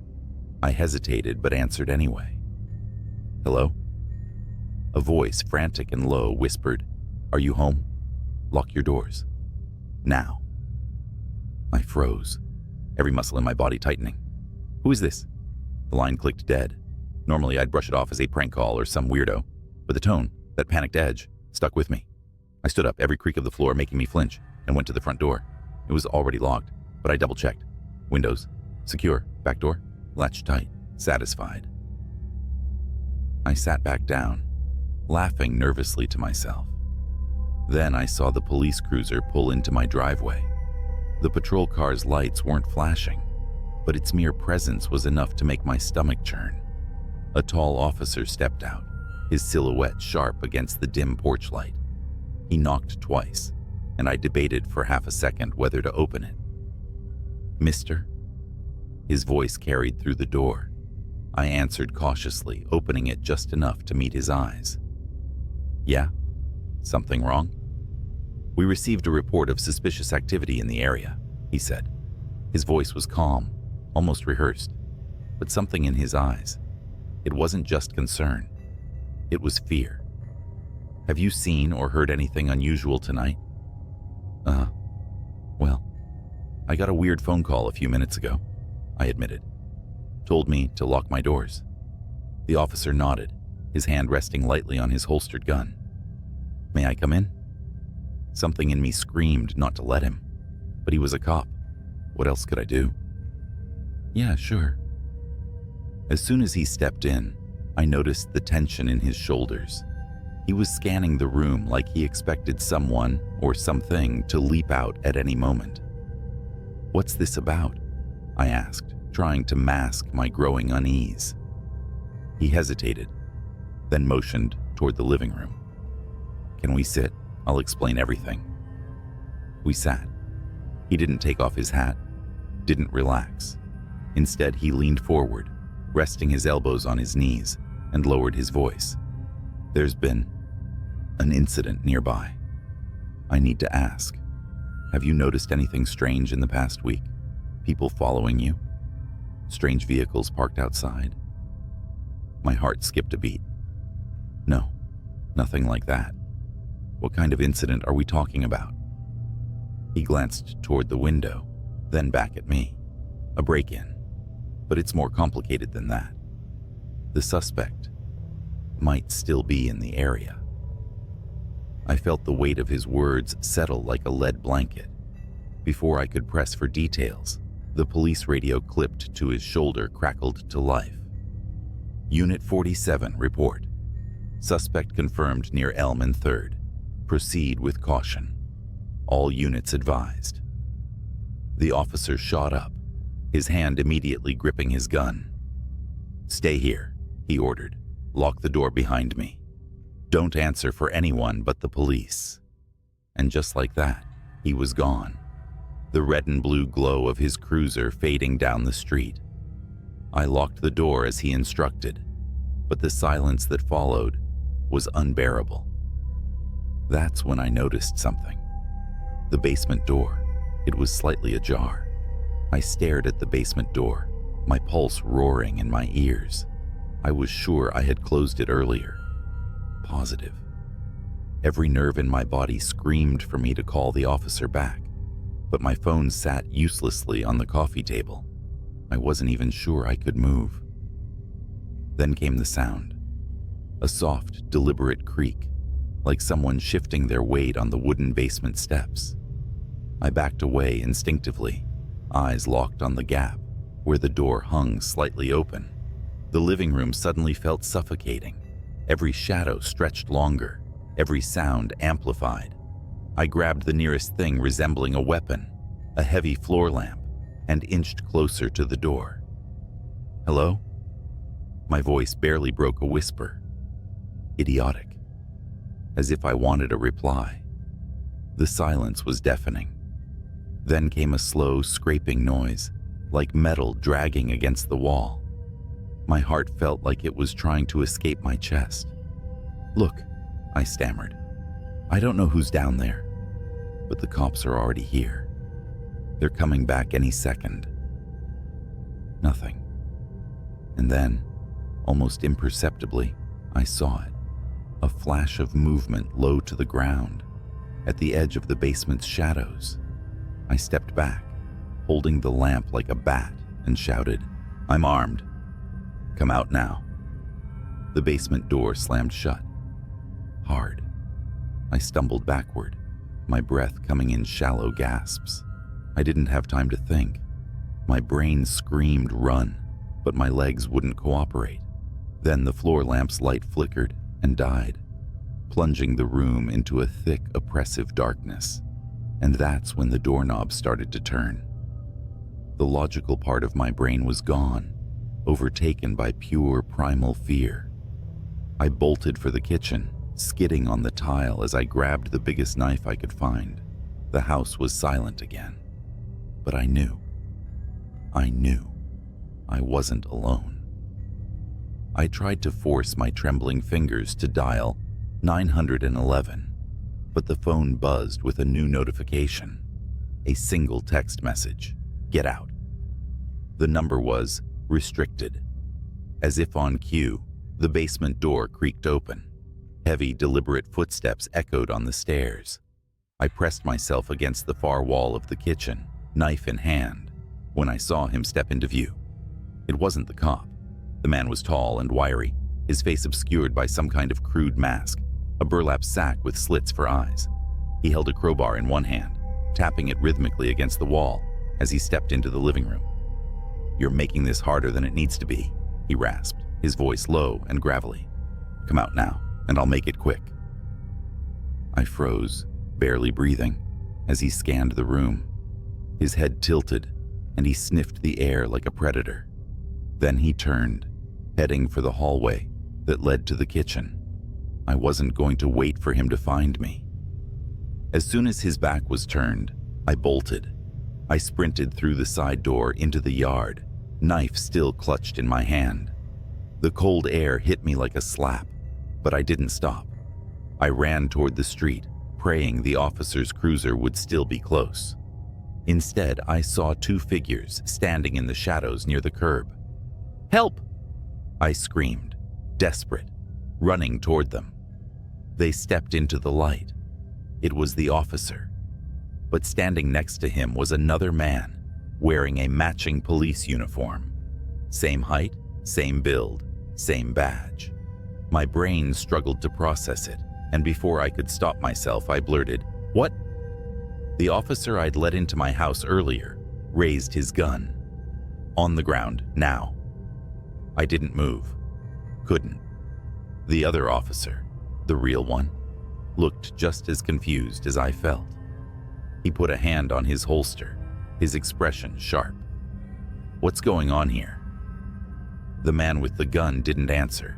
His eyes darted toward the house, and for a fraction of a second, I saw it. The tiniest shift in his demeanor. Panic. He wasn't a cop. "Drop the gun," the second officer barked, stepping forward. And then, chaos. The fake cop turned and bolted, disappearing into the dark. The real officer chased him, shouting into his radio for backup. I stood there trembling, clutching my knife, trying to make sense of what had just happened. Behind me, from the open basement door, came a low, guttural laugh. I didn't wait. I ran. The real police arrived minutes later. They searched the house, the basement, the yard, but whoever or whatever had been there was gone. No fingerprints, no sign of forced entry, nothing. The officer who'd chased the imposter returned, his face pale. He told me the man had vanished into the woods, leaving behind a discarded mask and the empty shell of a police cruiser. "That guy in your house?" the officer said, his voice grave. "He's been posing as law enforcement for months, breaking in, stalking people. You're lucky to be alive." Lucky. That word stuck with me. I moved out of that house the next day, left the city altogether. But every night I still wake up in a cold sweat, hearing the creak of the basement stairs. And sometimes, when my phone buzzes in the dark, I still see those words, "Get out." I didn't believe the warnings at first. I mean, who listens to whispers about a desolate highway anyway? But this wasn't just any road. It was Ridgeway Stretch, a winding path through the middle of nowhere. My night shift had just ended, and my brain was buzzing too much for a straight route home. Something about the idea of open roads under a pitch-black sky seemed soothing. I should have stayed on the main road.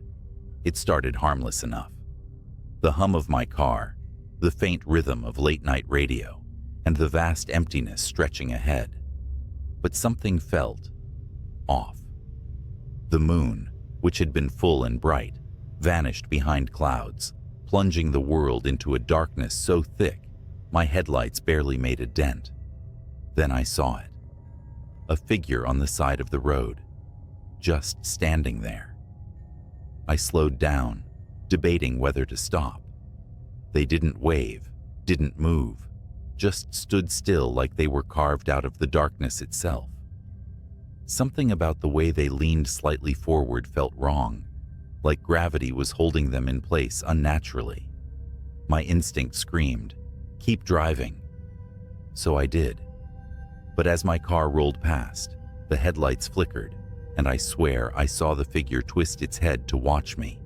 Only there were no eyes, just hollow pits. My chest tightened, and I floored the gas pedal. The car roared forward, the speedometer climbing past 70, but I couldn't shake the feeling that something was following me. The road felt endless, curving in ways it hadn't before, twisting like a serpent. My GPS blinked out, replacing my destination with static. That's when the radio crackled to life. A voice, low and distorted, seeped through the speakers. "You shouldn't have ignored me." I nearly swerved off the road as the voice hissed through the car's speakers. My heart pounded so hard, it felt like it was rattling my ribs. The radio wasn't even turned on. I'd switched it off minutes ago, fed up with static. But here it was, alive and taunting me. I tried to laugh it off, convincing myself it was just my mind playing tricks. Long shift, dark road, adrenaline. Classic ingredients for a good scare. That's all it was. At least, that's what I told myself until my headlights caught movement up ahead. Something darted across the road, low and fast, like an animal. I slammed the brakes hard, skidding to a stop. The silence afterward was deafening. My car idled in the middle of the stretch, headlights illuminating nothing but empty asphalt and the distant shimmer of mist. Then came the sound, a soft, rhythmic tapping. It wasn't coming from outside, it was coming from above. I froze, staring at the roof of the car. The tapping grew louder, sharper, like nails scratching at metal. My breath hitched as I glanced at the rearview mirror. The interior was pitch black, but for a moment, I thought I saw movement behind me, a subtle shift of a shadow that shouldn't have been there. Gripping the wheel tighter, I slammed the car into gear and sped off. The tapping stopped instantly, but the relief didn't last. My phone buzzed on the passenger seat. It was a text from a number I didn't recognize. Look in the mirror. I didn't want to. God help me, I didn't want to. But my eyes betrayed me, flickering up to the rear view. The shadow was back, but now it had form. A figure hunched low, its head almost brushing the roof. I couldn't make out its face, but I could feel it staring at me, the weight of its presence pressing down on my chest. "No," I whispered, shaking my head, as if denying it could make it disappear. My foot pressed harder on the gas. The engine whined, the car shuddering as it hit 90, then 100. The road narrowed, trees closing in like a tunnel, their branches clawing at the sides of my car. The figure didn't move. It just sat there, its presence growing heavier with each passing second. Then, in a voice that sounded like rusted metal scraping glass, it whispered, "You can't outrun it." I screamed, swerving wildly. The car clipped something, a signpost or maybe a guardrail, and spun out. Time slowed as the world flipped. Metal groaned, glass shattered, and for a horrifying moment, I thought I was going to die. But I didn't. When the car finally stopped rolling, I was upside down, hanging by the seatbelt. Blood dripped from a gash on my forehead, my breaths shallow and rapid. The silence was suffocating. I fumbled with the buckle, crashing down onto the cracked windshield. Every muscle in my body screamed as I crawled out of the wreckage. The night was eerily calm. My car lay in a mangled heap, steam hissing from the engine. The road was gone. I wasn't on Ridgeway Stretch anymore. I wasn't anywhere. Around me was an endless expanse of fog, shifting like it was alive. Then I heard it, the crunch of footsteps on gravel. slow, deliberate, growing closer. I turned, my legs trembling, and saw the figure emerge from the mist. It was tall and impossibly thin, its limbs too long, its head cocked at an unnatural angle. "What do you want?" I screamed, backing away. It didn't answer. Instead, it reached out with a hand that wasn't a hand. It was more like a claw, made of shadows. And then, it spoke. "You left the road. Now you belong to me." I woke up in my bed, gasping for air, drenched in sweat. The clock read 7:06 a.m. The morning sun filtered through the blinds, warm and familiar. It was just a nightmare, a terrible, vivid nightmare. But as I sat up, my body aching, I realized something was wrong. The clothes I was wearing were the same ones from the night before, torn and stained with blood.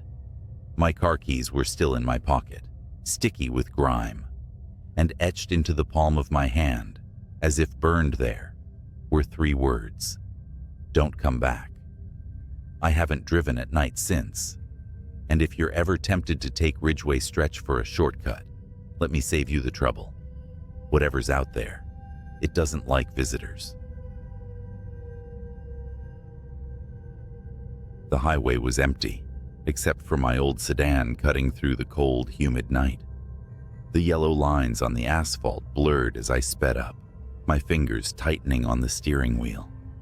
Every so often, my headlights would catch the silhouette of a road sign or an old skeletal tree, their shadows stretching and shrinking across the cracked pavement. I shouldn't have taken that detour. It started as a routine trip home. Work had bled into the late hours, and I'd left the office with nothing on my mind but getting back to bed. The regular route was closed, some roadwork or an accident. I didn't pay attention. My GPS offered an alternative, a back road that wound through what looked like endless farmland and forest. At first, the dark quiet was soothing, almost peaceful. But then I noticed something unsettling, a shape in the rearview mirror, a light, faint at first, blinking intermittently far behind me. I slowed down, expecting it to vanish like a trick of the eye, but it didn't. It grew stronger, steadier, a single glaring white orb bouncing over the road, speeding closer. At the next intersection, I turned off without hesitation, tires screeching against the asphalt. The road narrowed, trees crowding in on either side, and the light disappeared. I let out a shaky breath. Probably just another driver, I told myself. A farmer or a trucker, out late. That's when the radio crackled. It was off. I was sure of it. Off and silent, like it had been all night. But now it hissed, faint voices slipping in and out of static. I glanced at the dashboard, confused, and almost didn't notice the figure in the road until it was too late. It appeared so suddenly, my chest tightened. A man stood directly in my path, his hand raised like he was signaling me to stop. I slammed the brakes, my car screeching to a halt. Heart pounding, I leaned forward, squinting into the darkness. The man was pale, unnaturally so, his face hollow and his clothes rumpled. He didn't look homeless, though, or drunk, more like something misplaced. His lips moved, but I couldn't hear him. My gut told me to drive, but curiosity won. I cracked the window. "What are you doing out here?" I called, my voice shaking more than I liked. The man's lips stopped moving, his head tilted, neck bending in an unnatural angle. Then, in a voice as clear as if he were sitting beside me, he whispered, "You shouldn't have stopped." Every instinct screamed to press the gas and go, but my body froze.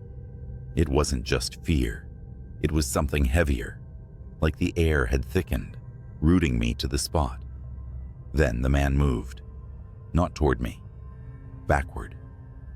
His feet shuffled awkwardly as he retreated into the shadows, his figure melting into the trees. The radio hissed louder now, the static broken by faint guttural sounds that raised the hair on the back of my neck. Before I could act, the light reappeared in my rearview mirror. This time it wasn't distant. It flooded the inside of my car, so bright it washed out the world outside. My foot found the pedal, and I sped off, the light chasing me like a predator. I floored the gas pedal, the old sedan groaning as it sped down the winding road. The blinding light in my rearview mirror didn't falter. It grew brighter, closer, swallowing the world behind me. My hands gripped the wheel so hard my knuckles ached, and the forest on either side blurred into an endless wall of black. The radio screamed now. No music, just static and garbled voices, as if 100 people were shouting underwater. The sound clawed at my brain, making it hard to think. I reached for the dial, desperate to shut it off, but it wouldn't budge. A figure appeared ahead, standing in the middle of the road again. It wasn't the man from before. It was taller, thinner, its limbs unnaturally long. Its head lolled to the side as if it couldn't hold it up. And its eyes. God, its eyes glowed the same blinding white as the light behind me. I yanked the wheel to the left, narrowly avoiding it, and felt the car's tires hit gravel. My heart stopped as the vehicle skidded, the steering wheel jerking out of my hands. I was certain I'd crash into a tree, but the car swerved back onto the road as if pulled by an invisible force. That was when I heard the laughter. It wasn't from the radio or the road. It came from inside the car. I didn't dare look around. My eyes stayed fixed on the road ahead, where the forest began to thin, revealing a stretch of open field. The laughter grew louder, more distorted, echoing in my ears. I couldn't tell if it was mocking or joyous, but it chilled me to my core. "Keep driving," a voice whispered from the passenger seat. I couldn't stop myself. I glanced over. The passenger seat was empty, but for a brief moment, the shadows seemed to shift, forming a faint outline of a figure hunched over, watching me. Its face was obscured, but its presence pressed on me like a physical weight. The light in the rearview mirror was gone now, but I didn't dare slow down. My car roared across the field, the tires thumping over uneven ground. The open space should have felt like relief, but the darkness here was heavier, more oppressive. It swallowed the stars and the moon, leaving only my dim headlights cutting through the void. Then my engine sputtered. No, I muttered, slamming my foot on the pedal. The car jerked forward but lost speed, its protests growing louder with each passing second. Finally, it rolled to a stop, the engine clicking as it died. The headlights flickered, then went out, leaving me in absolute darkness. For a long moment, there was silence. And then I heard it. Footsteps. Slow, deliberate, crunching over the dirt behind me. My breath hitched, my entire body trembling. I fumbled for my phone, desperate to turn on its flashlight, but it slipped from my hands and fell somewhere under the seat. The footsteps stopped. A faint glow appeared in the distance, the same orb of light I'd seen earlier. It hovered, pulsating like a heartbeat, and slowly began to move toward me. I scrambled out of the car, my legs weak, my body screaming to run, but unable to obey. The orb floated closer, illuminating the field in its eerie, shifting glow. And then I saw them. Figures stood all around me, their outlines faint and flickering, like static on an old TV. They were just outside the orb's reach, encircling me. Their faces were blank, no features, no eyes, just smooth, pale surfaces that tilted toward me as if watching. The orb stopped a few feet away, hovering in the air. I stared at it, mesmerized, as it began to change. Its light dimmed, revealing a swirling, gas-like surface that twisted and turned. The figures stepped closer, their movements jerky, unnatural. I forced myself to move, stumbling backward. My hand brushed against something cold and metal. The car's door. Without thinking, I climbed back inside and locked the doors, as if that could protect me. The orb didn't follow. Instead, it began to stretch and shift, forming a long, thin shape that resembled an arm. The limb extended toward the car, its fingers tapping gently on the windshield. Tap, tap, tap. The radio crackled to life again, this time with a single clear voice. Run. The orb exploded in a blinding flash of light, and I screamed, shielding my eyes. When I dared to look again, the figures were gone. The field was empty, silent, except for the faint hum of my engine sputtering back to life. I didn't question it. I slammed the car into gear and sped off, not caring where the road led, as long as it was away. The orb's glow lingered in my rearview mirror for miles, like a distant star, before finally fading into the night. I made it home just before dawn, my hands still trembling as I shut the door behind me. Sleep didn't come that morning, or the next night. I still see the orb sometimes, in the corner of my vision, when I'm driving alone, and I never ever take the back roads anymore. It's a quiet November night, and you're driving along a winding country road, the kind that feels endless, flanked by skeletal trees clawing at the dark sky. The kind of night where even the stars seem to shy away, leaving you under a dome of oppressive blackness. Your high beams carve a narrow path ahead, illuminating only the cold asphalt and the occasional reflector post. You weren't supposed to take this road, but the GPS rerouted you due to an accident on the interstate, and now you're here, on this godforsaken road, miles from anywhere. And then you see it, a figure. It's standing at the edge of the road, barely illuminated by your headlights. Instinctively, your foot eases off the accelerator. They're not waving you down, not signaling for help. They're just standing there, facing the road, facing you. Your brain tries to rationalize it. Maybe it's a stranded motorist, a jogger. But why here? Why now? The figure doesn't move. It's when you draw closer that the dread sets in. They're dressed in a coat far too light for the weather, their head hanging at an angle that makes your neck hurt just looking at it. You squint, heart hammering. Their face is obscured, shadowed, or maybe featureless. Your gut screams at you to keep driving. Just keep going. Don't stop. But something, some damnable magnetic pull, makes you slow down. You stop the car about 20 feet away. The figure doesn't react. It's as if they don't notice your car or don't care. You flick on your brights, flooding the road with light, and they're gone. No, not gone. Moved. You see them now, but they're off the road, deeper into the trees, standing just at the edge of the beam's reach, still as a statue watching. You don't know why, but you roll down the window just a crack. Maybe it's curiosity. Maybe it's that human instinct to do the worst possible thing in a dangerous situation. Your voice feels small in the yawning silence. Hey, you need help? No response. The figure doesn't move, but the trees behind them sway slightly in the wind, or at least you think it's the wind. It's hard to tell because you hear nothing.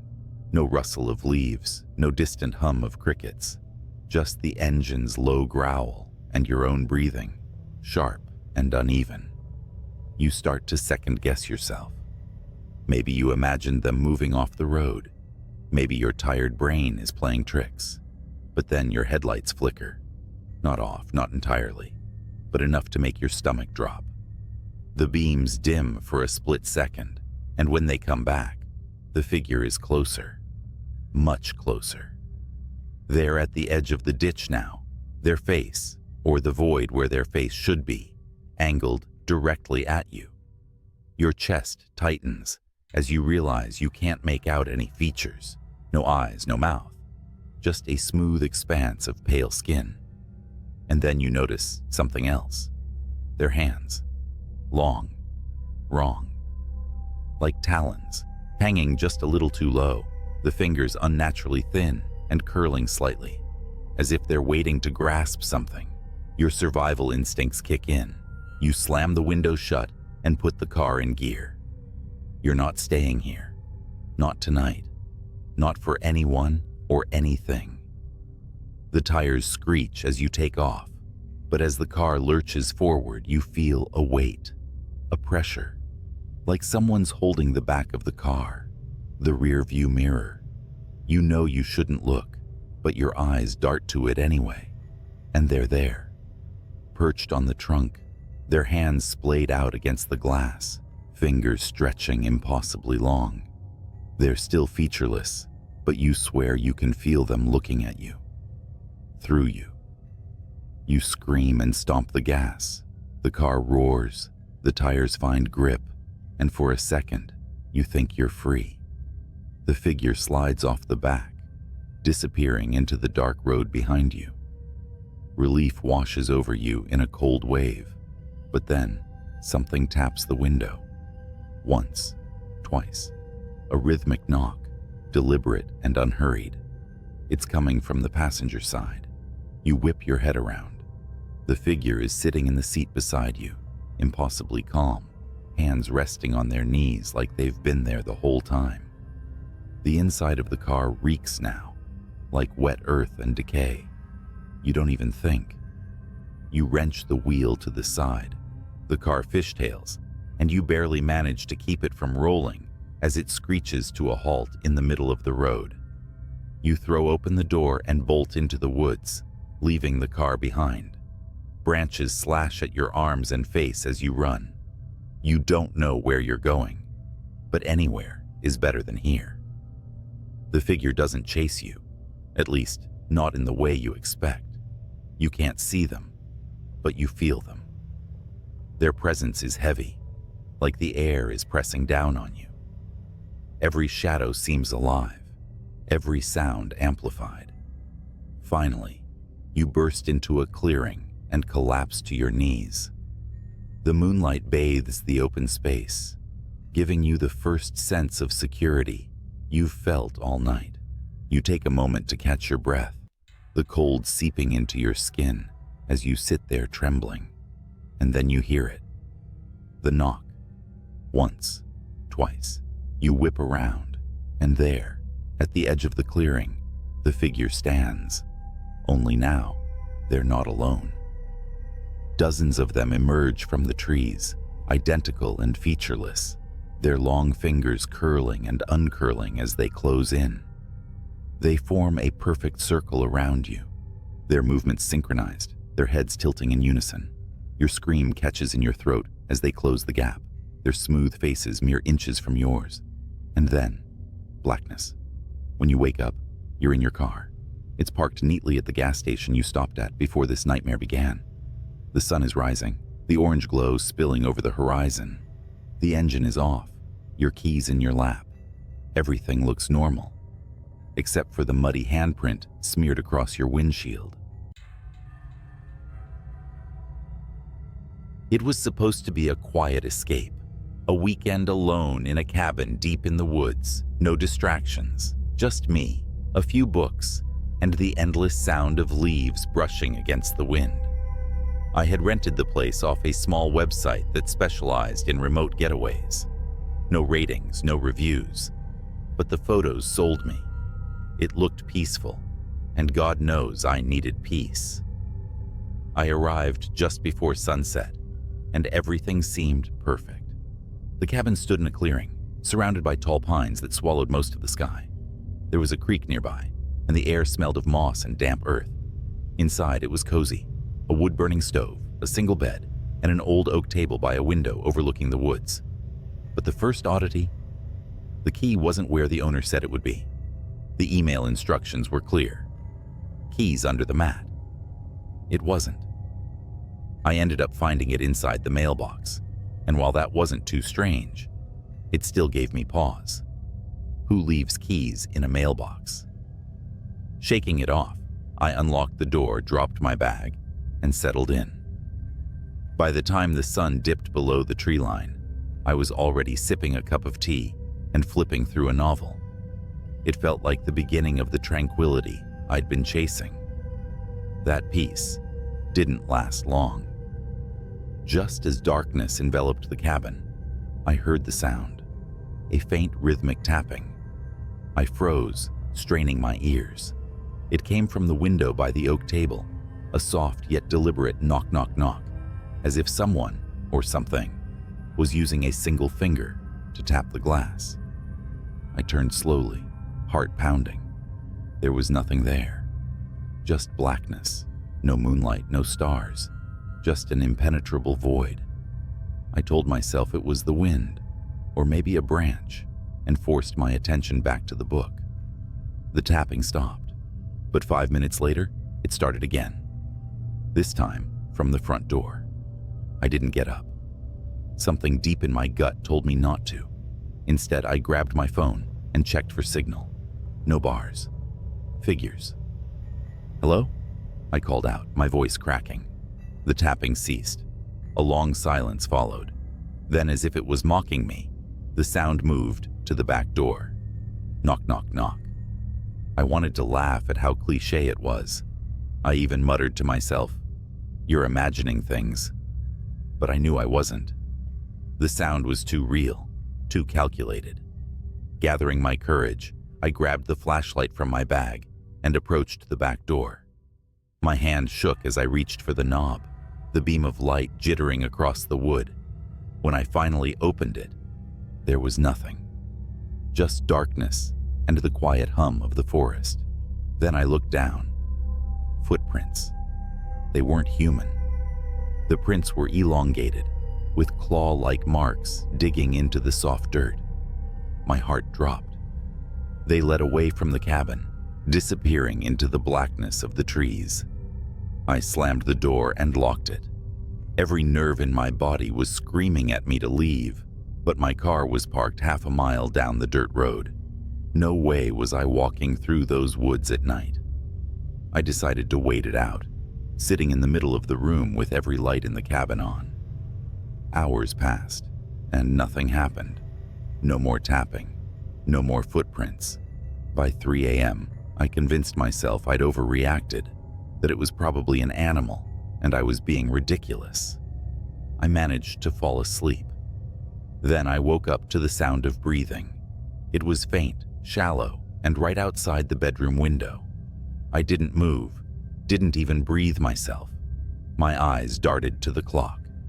4:13 a.m. The breathing grew louder, more labored, and then something scraped against the window. My stomach churned as the scraping turned to a low, guttural growl. I reached for the flashlight, but I didn't turn it on. Instead, I crept out of bed, moving silently toward the window. I positioned myself just out of sight, and with one swift motion, pulled back the curtain. The flashlight beam revealed a face. It wasn't human. The skin was pale, stretched tightly over a skull-like structure. Its eyes were black voids, reflecting the beam like polished obsidian. The mouth, filled with jagged teeth, was impossibly wide, and it twisted into something that could only be described as a grin. I screamed, dropping the flashlight as the creature lunged at the glass, its claws raking against it. The window didn't break, but the force of its attack sent me scrambling backward. I didn't think. I grabbed my bag, threw on my boots, and bolted out the front door.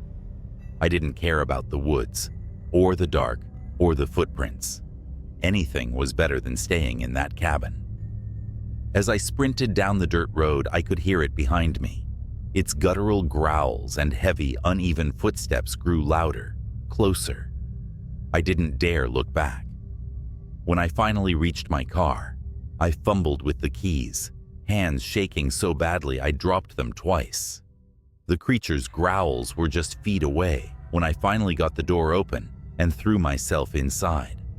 I started the engine and peeled out of there, the tires kicking up gravel. In the rearview mirror, I saw it standing in the middle of the road, its wide grin illuminated by the red glow of my taillights. I drove straight to the nearest town and didn't stop until I was parked in a well-lit gas station. I spent the rest of the night in the car, locked with the engine running, until the sun came up. I told myself I'd call the cabin owner, demand an explanation, maybe even report what I'd seen, but I never did, because deep down, I knew no one would believe me. And honestly, I don't want to know what that thing was. I didn't go home that morning. Instead, I drove aimlessly, putting as much distance as possible between me and that cabin. Every so often, I'd glance in the rearview mirror, half expecting to see that thing following me down the road. But the road remained empty, save for the occasional car or truck. After about 3 hours of driving, I pulled into a diner off the highway. My hands were still trembling as I sipped a cup of coffee, the warmth doing little to settle my nerves. The waitress noticed my state, but thankfully she didn't ask questions. I couldn't have answered them if she had. Once I felt steady enough, I pulled out my phone. Despite the terrible signal, I managed to search for the rental website. But when I typed in the address of the cabin, something strange happened. The listing was gone. No photos, no description, nothing. It was as if it had never existed. A chill ran down my spine. How could that be? I checked my email for the confirmation details, the payment receipt, anything to prove I hadn't imagined the whole thing. The emails were gone, completely wiped from my inbox. I stared at the screen, trying to process what this meant. My mind raced with possibilities. Had the owner taken it down after what happened? Did someone erase it deliberately? Or was it something worse? Something I couldn't begin to understand. As I sat there, the events of the previous night played over and over in my head. The tapping, the footprints, the creature's face, and that grin. God, I'd never forget that grin. It wasn't just a predator's smile. It was knowing, as if it took pleasure in my terror. By the time I left the diner, I'd made a decision. I wasn't going to talk about it. Not to the police, not to friends, not to anyone. People wouldn't believe me, and honestly, I didn't want them to. The last thing I needed was someone curious enough to go looking for that place. For weeks after, I had nightmares. I'd wake up drenched in sweat, hearing that guttural growl or feeling the weight of those black, empty eyes staring at me. I tried to convince myself it was just a trick of the mind, some bizarre hallucination brought on by stress and isolation. But deep down, I knew better. About a month later, something happened that shattered whatever flimsy logic I'd been clinging to. I was at a friend's housewarming party, trying to force some normalcy back into my life. I'd been avoiding social gatherings, but this one felt safe. Just a few familiar faces, some drinks, and no mention of cabins or woods. For a while, it worked. I almost felt like myself again. Then someone new arrived, a friend of a friend. He was tall, lanky, and a little awkward. Nothing unusual. But as he stepped into the room, I felt my stomach drop. There was something about the way he moved, the way his eyes darted around the room, taking in every detail. It reminded me of something I couldn't quite place. And then he smiled. It wasn't the same grin, not exactly. But there was an echo of it in the way his lips curled, just a little too wide. His teeth just a little too sharp. I froze, my drink slipping from my hand and shattering on the floor. The room went silent as everyone turned to look at me. The stranger's eyes locked onto mine, and for a split second, I swore I saw something flicker in their depths, something dark and endless, like the void outside that cabin window. "Are you okay?" he asked, his voice perfectly normal, perfectly human. I muttered an apology, blaming the spilled drink, and quickly excused myself. But as I left the party, I felt his gaze follow me all the way to the door. I didn't sleep that night. I couldn't shake the feeling that he knew where I'd been, what I'd seen, maybe even what had followed me back. That was a year ago. I moved to a new city after that, far from any woods or cabins. I keep to myself, avoiding crowds and strangers, and I never ever let myself be alone at night. But every so often I catch a glimpse of something out of the corner of my eye, a shadow that moves just a little too fast, or a figure standing too still in a crowded place. And when I look, it's gone. I don't know what I brought back from that cabin, or if it was ever truly gone in the first place. All I know is this: some doors once opened can never be closed. The cabin wasn't supposed to be rented out that night. That's what the guy at the front desk mumbled, his eyes darting nervously between me and the old reservation book. "Ah, yes, we had a cancellation," he said, sliding the key across the counter without meeting my gaze. You'll have it all to yourself." That's what I wanted, a secluded retreat in the middle of nowhere. It had been a rough year, and the idea of quiet solitude in a rustic, isolated cabin seemed like a perfect way to reset. Still, his hesitation nagged at me as I drove up the winding gravel path into the woods. The cabin sat on a ridge overlooking a dark, still lake. It looked just as advertised: cozy, weathered, and welcoming. But as I parked my car and stepped out into the cold air, the hairs on the back of my neck prickled. Something about the way the trees seemed to close in, the utter lack of sound, felt wrong.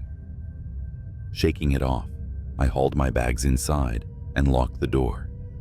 The interior was just as quaint as I'd hoped: a stone fireplace, hand-carved furniture, and a creaky old staircase leading to a loft bedroom.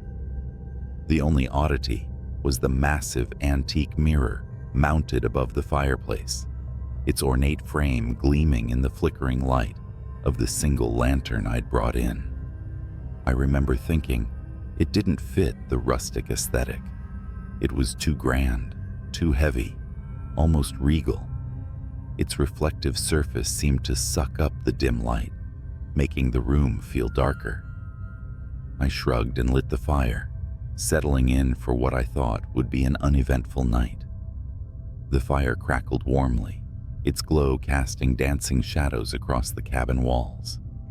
Despite the warmth, an unease I couldn't shake lingered. It wasn't the isolation, I'd craved that, but the oppressive quiet. No wind in the trees, no chirping insects, not even the gentle lap of the lake against the shore. It was as if the world beyond the cabin didn't exist. I chalked it up to nerves and poured myself a drink, sinking into the worn armchair by the fire. The mirror loomed above me, reflecting the flames in a strange, warped way. I tried to ignore it, but my eyes kept drifting back, drawn by a flicker of movement. Something in the reflection, just at the edge, didn't match the room. I leaned forward, squinting at the mirror. Behind me, the reflection showed a faint, shadowy figure standing near the staircase. My heart stopped. Slowly, I turned my head. Nothing. Just the empty staircase. I laughed it off, a trick of the light, I told myself. The whiskey playing games. I decided to head to bed. Climbing the creaky stairs, I tried to ignore how the air seemed heavier, thicker, as if the cabin itself was exhaling around me. The loft bedroom was cozy, the bed piled high with heavy quilts. I crawled in, pulling the covers tight, but sleep didn't come easily. Every sound seemed amplified: the ticking of the old clock on the wall, the faint rustle of the trees outside, and footsteps. No, that was impossible. I froze, listening intently. There it was again. Soft, deliberate, moving across the cabin floor below me. My throat went dry. I had locked the door, hadn't I? Quietly, I slipped out of bed and crept to the edge of the loft. Peering down into the living room, my stomach churned. The fire had gone out, leaving the room in darkness except for the mirror. It shimmered faintly, like a pond catching moonlight, and in its surface, I saw them. Figures. Dozens of them, moving in the room below, their shapes vague and wrong. They didn't walk. They drifted, their limbs too long, their heads tilted at unnatural angles. I stumbled back, my foot catching on the edge of the rug. The noise echoed through the cabin, and instantly all movement in the mirror stopped. Every figure turned, their hollow eyes locking onto me. Then, one by one, they began to climb the stairs. Panic surged through me. I ran to the bed and grabbed the lantern, its feeble light casting weak beams into the dark. The footsteps were louder now, impossibly heavy. I could hear the wood groan under their weight. I didn't wait to see what would emerge from the shadows. I bolted for the window. I threw it open, the icy air biting my face. The drop wasn't far, maybe 10 feet, but the ground below was jagged with rocks and tree roots. Behind me, I heard the creak of the top step. No time. I jumped, landing hard and rolling painfully onto my side. For a moment, I lay there, gasping, until I heard them again. The footsteps now outside, crunching on the gravel path behind me. I didn't look back. I ran, crashing through the woods, branches clawing at my face and arms. The forest felt endless, the trees pressing in from all sides. I stumbled into the lake's clearing, its black water rippling faintly in the moonlight. My car was just ahead, parked near the edge. I could see the faint glint of its windshield. Behind me, the footsteps grew louder, faster. I fumbled with my keys, my hands shaking as I yanked the door open and threw myself inside. The engine roared to life, and I slammed the car into reverse, spinning it around on the narrow path. In the rear-view mirror, I saw them, standing at the tree line, their shapes blending with the shadows. They didn't follow, just stood there, watching as I sped away. I didn't stop driving until the sun rose, until the sight of other cars and open fields reassured me I was back in the world of the living. I told myself I'd imagined it, that isolation had played tricks on me, but that doesn't explain the scratches on my arms or the faint handprints on the inside of the car window. I'll never know what those things were or why they were waiting for me in that cabin. But I know this. Sometimes solitude isn't peaceful. It's a trap set for the living by something that doesn't belong in our world. And it almost had me. The crunch of gravel beneath the tires was the first thing that struck me. That, and the way the towering pines swallowed the light whole. The rental cabin looked like it had been sitting there for decades, nestled in the woods just outside of Asheville. It wasn't on the map. Not really. The listing on the site was vague. Rustic charm for nature lovers. And the directions were handwritten by the owner, complete with warnings about spotty GPS. It was my first night alone in years. No roommates, no partner, no one asking me for a thing. Just me, a couple of horror novels, and a weekend of silence. Heaven, right? I stepped out of the car, the late October air biting at my skin. The cabin was unassuming, wooden slats weathered gray, a roof that slumped slightly, and windows fogged with grime. It was perched on a slight hill, overlooking a lake that glittered under the sliver of moonlight. The first thing I noticed inside was the smell. Damp wood and something faintly sour, like milk left too long in the sun. I told myself it was normal for old cabins. The second thing was the silence. Not the comforting quiet I'd imagined, but an oppressive, heavy stillness. Even the frogs and crickets outside seemed muted. I unpacked quickly, shoving my bag into the only bedroom, before making myself a mug of cocoa. By 9 p.m., I was curled up in an old armchair, with a tattered blanket, book in hand. I thought I'd feel at peace. Instead, I felt watched. It was subtle at first, that weird sixth sense we all get sometimes. But then, halfway through a chapter, I caught it. The unmistakable sound of floorboards creaking. My eyes darted to the hallway. Empty. It's an old house, I mumbled to myself. Houses creak. It's nothing. But my gut churned, because the creak hadn't come from just anywhere. It was right outside the bedroom door. I closed the book, stood up, and walked over, trying to steady my breathing. The hallway stretched into darkness, broken only by the faint outline of the bedroom door. I stepped closer, flipping the light switch. Nothing happened. The bulb above me flickered and stayed dead. Another creak. Not the wood this time. This was behind me. The living room window. I spun around, heart hammering in my chest.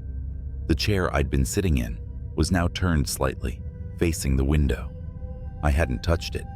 I would have heard if it scraped across the floor. "Hello?" I called out, my voice barely above a whisper. No response. Just the wind rattling the trees outside. I tried to shake it off, telling myself it was paranoia. Maybe I hadn't noticed the chair before. I locked the front door, checked the windows, and double-checked the back door before heading to bed. My skin prickled as I lay there in the dark, every creak and groan of the cabin amplified by the silence. But nothing happened. I drifted off eventually. I don't know what woke me. Maybe the cold, maybe the silence. But at 3:17 a.m., my eyes snapped open. I wasn't alone. There was breathing, slow, deliberate, not mine. I froze, staring at the ceiling, heart pounding in my ears. It was coming from the corner of the room. My phone was on the nightstand. Slowly, painstakingly, I turned my head, reaching for it. The glow of the screen lit up the room. There was nothing in the corner, but the bedroom door was open. I didn't leave it open. I bolted upright, grabbing the nearest thing, a lamp, and stumbled toward the door.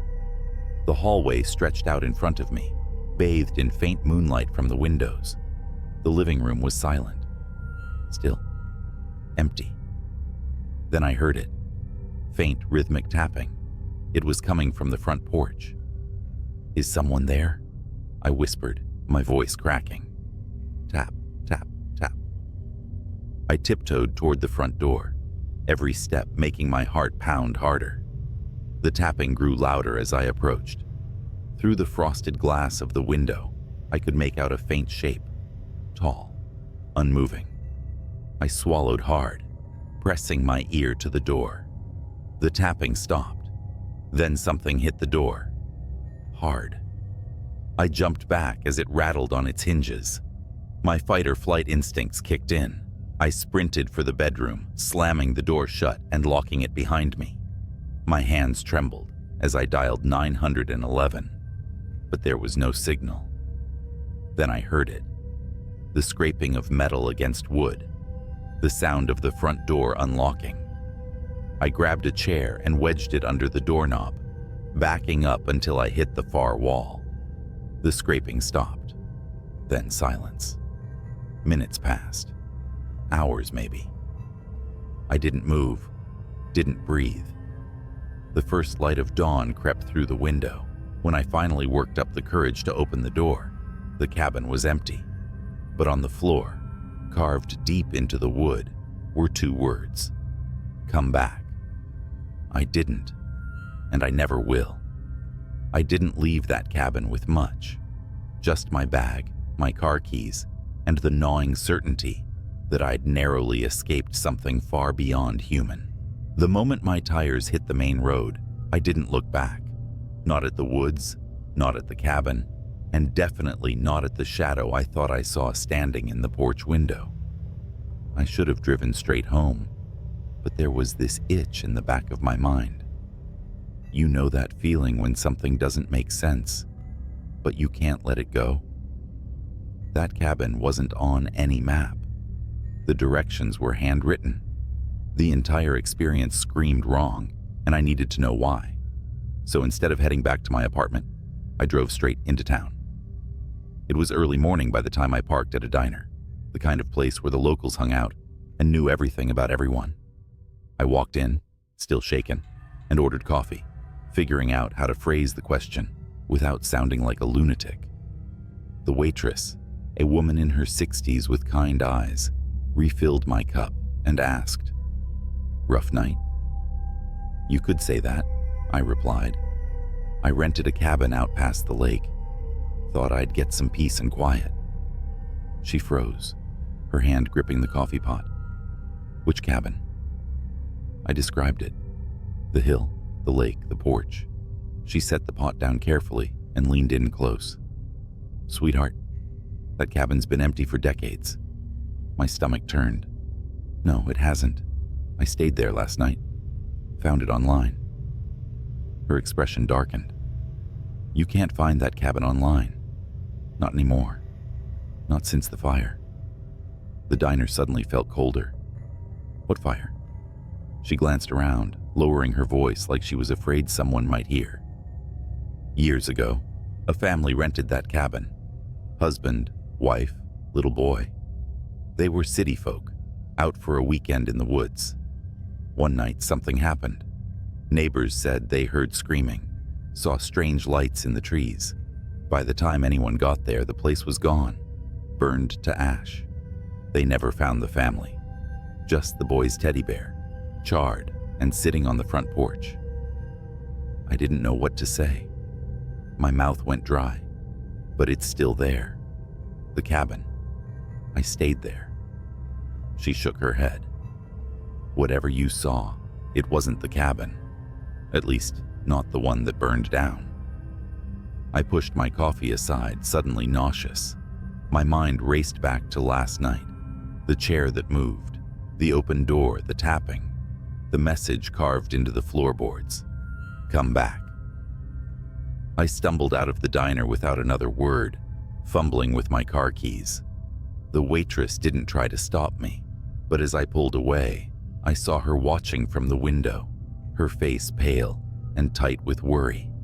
I wish I could say that was the end of it, that I got home, unpacked, and pretended it never happened. But things followed me. Little things at first, shadows that didn't belong, the faint smell of sour milk in my apartment. Then, the tapping started again. Not on the porch this time, but on the inside of my closet door. Last night, I woke up at 3:17 a.m. There was a message scrawled on my bathroom mirror in wet streaks. "You never left." This morning, I checked my emails. There's a new listing in my inbox. Same cabin, same handwritten directions. I deleted it, but the message won't go away. Every time I refresh, it's there, waiting, calling me back.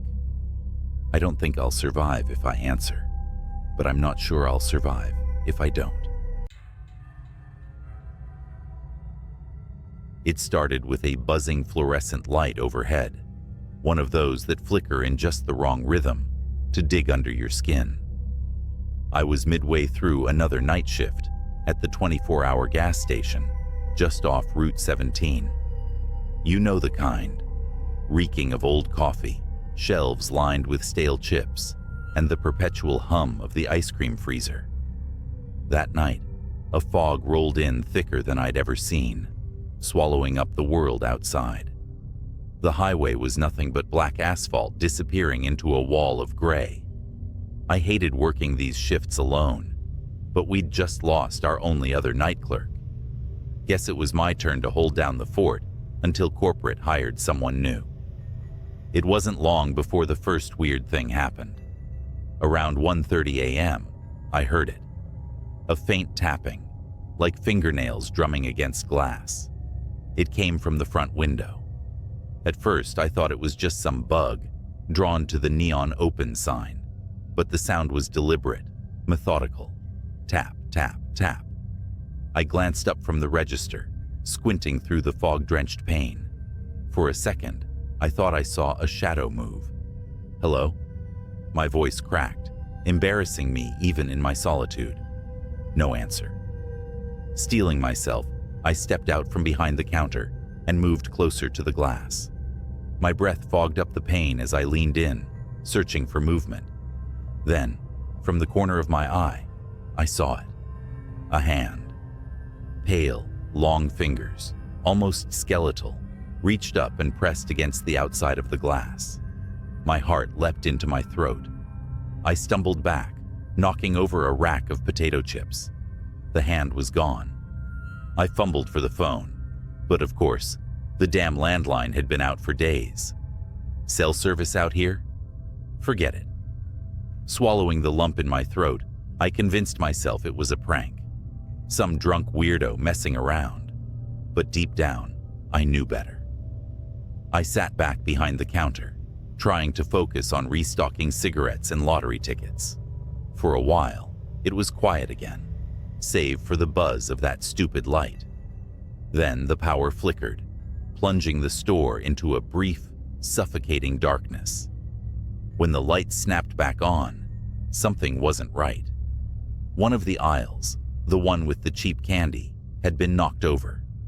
Candy bars scattered across the floor. No way had that been like that before. I grabbed the flashlight we kept under the counter and stepped into the aisle. My palms were slick with sweat. "Is someone here?" I called out. My voice echoed against the empty shelves. No answer. Then, the freezer door slammed shut behind me. I whipped around, flashlight trembling in my hand. The freezer doors gleamed under the flickering light, their surfaces coated with condensation.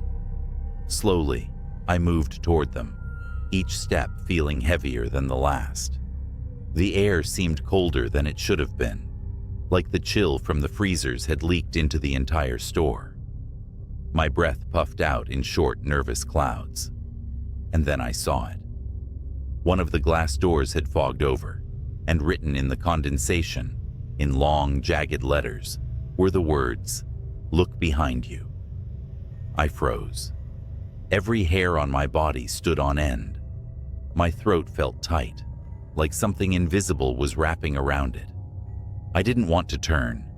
Every cell in my body screamed, "Don't turn around." But I did. The flashlight beam swept over the empty aisles, shaking as I scanned for anything out of place. There was nothing, just shelves of junk food and energy drinks. The fogged-up window near the entrance. The door I swore I had locked earlier, now standing slightly ajar. A tendril of fog, curling in like a lazy, creeping snake. And then, movement. At the edge of the beam, something darted between the shelves, not walking, crawling. I backed up toward the counter, flashlight shaking. "Who's there?" I shouted, my voice cracking. It appeared then, just for a second, peeking out from the corner of the pet food aisle. A face. But it wasn't a face. No eyes, no mouth, just smooth, pale skin stretched unnaturally tight over bone. The thing leaned out farther, its head cocking to one side like it was studying me. Then it scuttled out of sight, faster than anything human should move. I didn't think, I just ran. I sprinted toward the front door, slamming into the glass, fumbling with the lock. My fingers felt clumsy, the cold making them numb. Behind me, I heard it again, the tapping. But this time, it was everywhere. From the freezer doors, the windows, even the ceiling. Tap, tap, tap.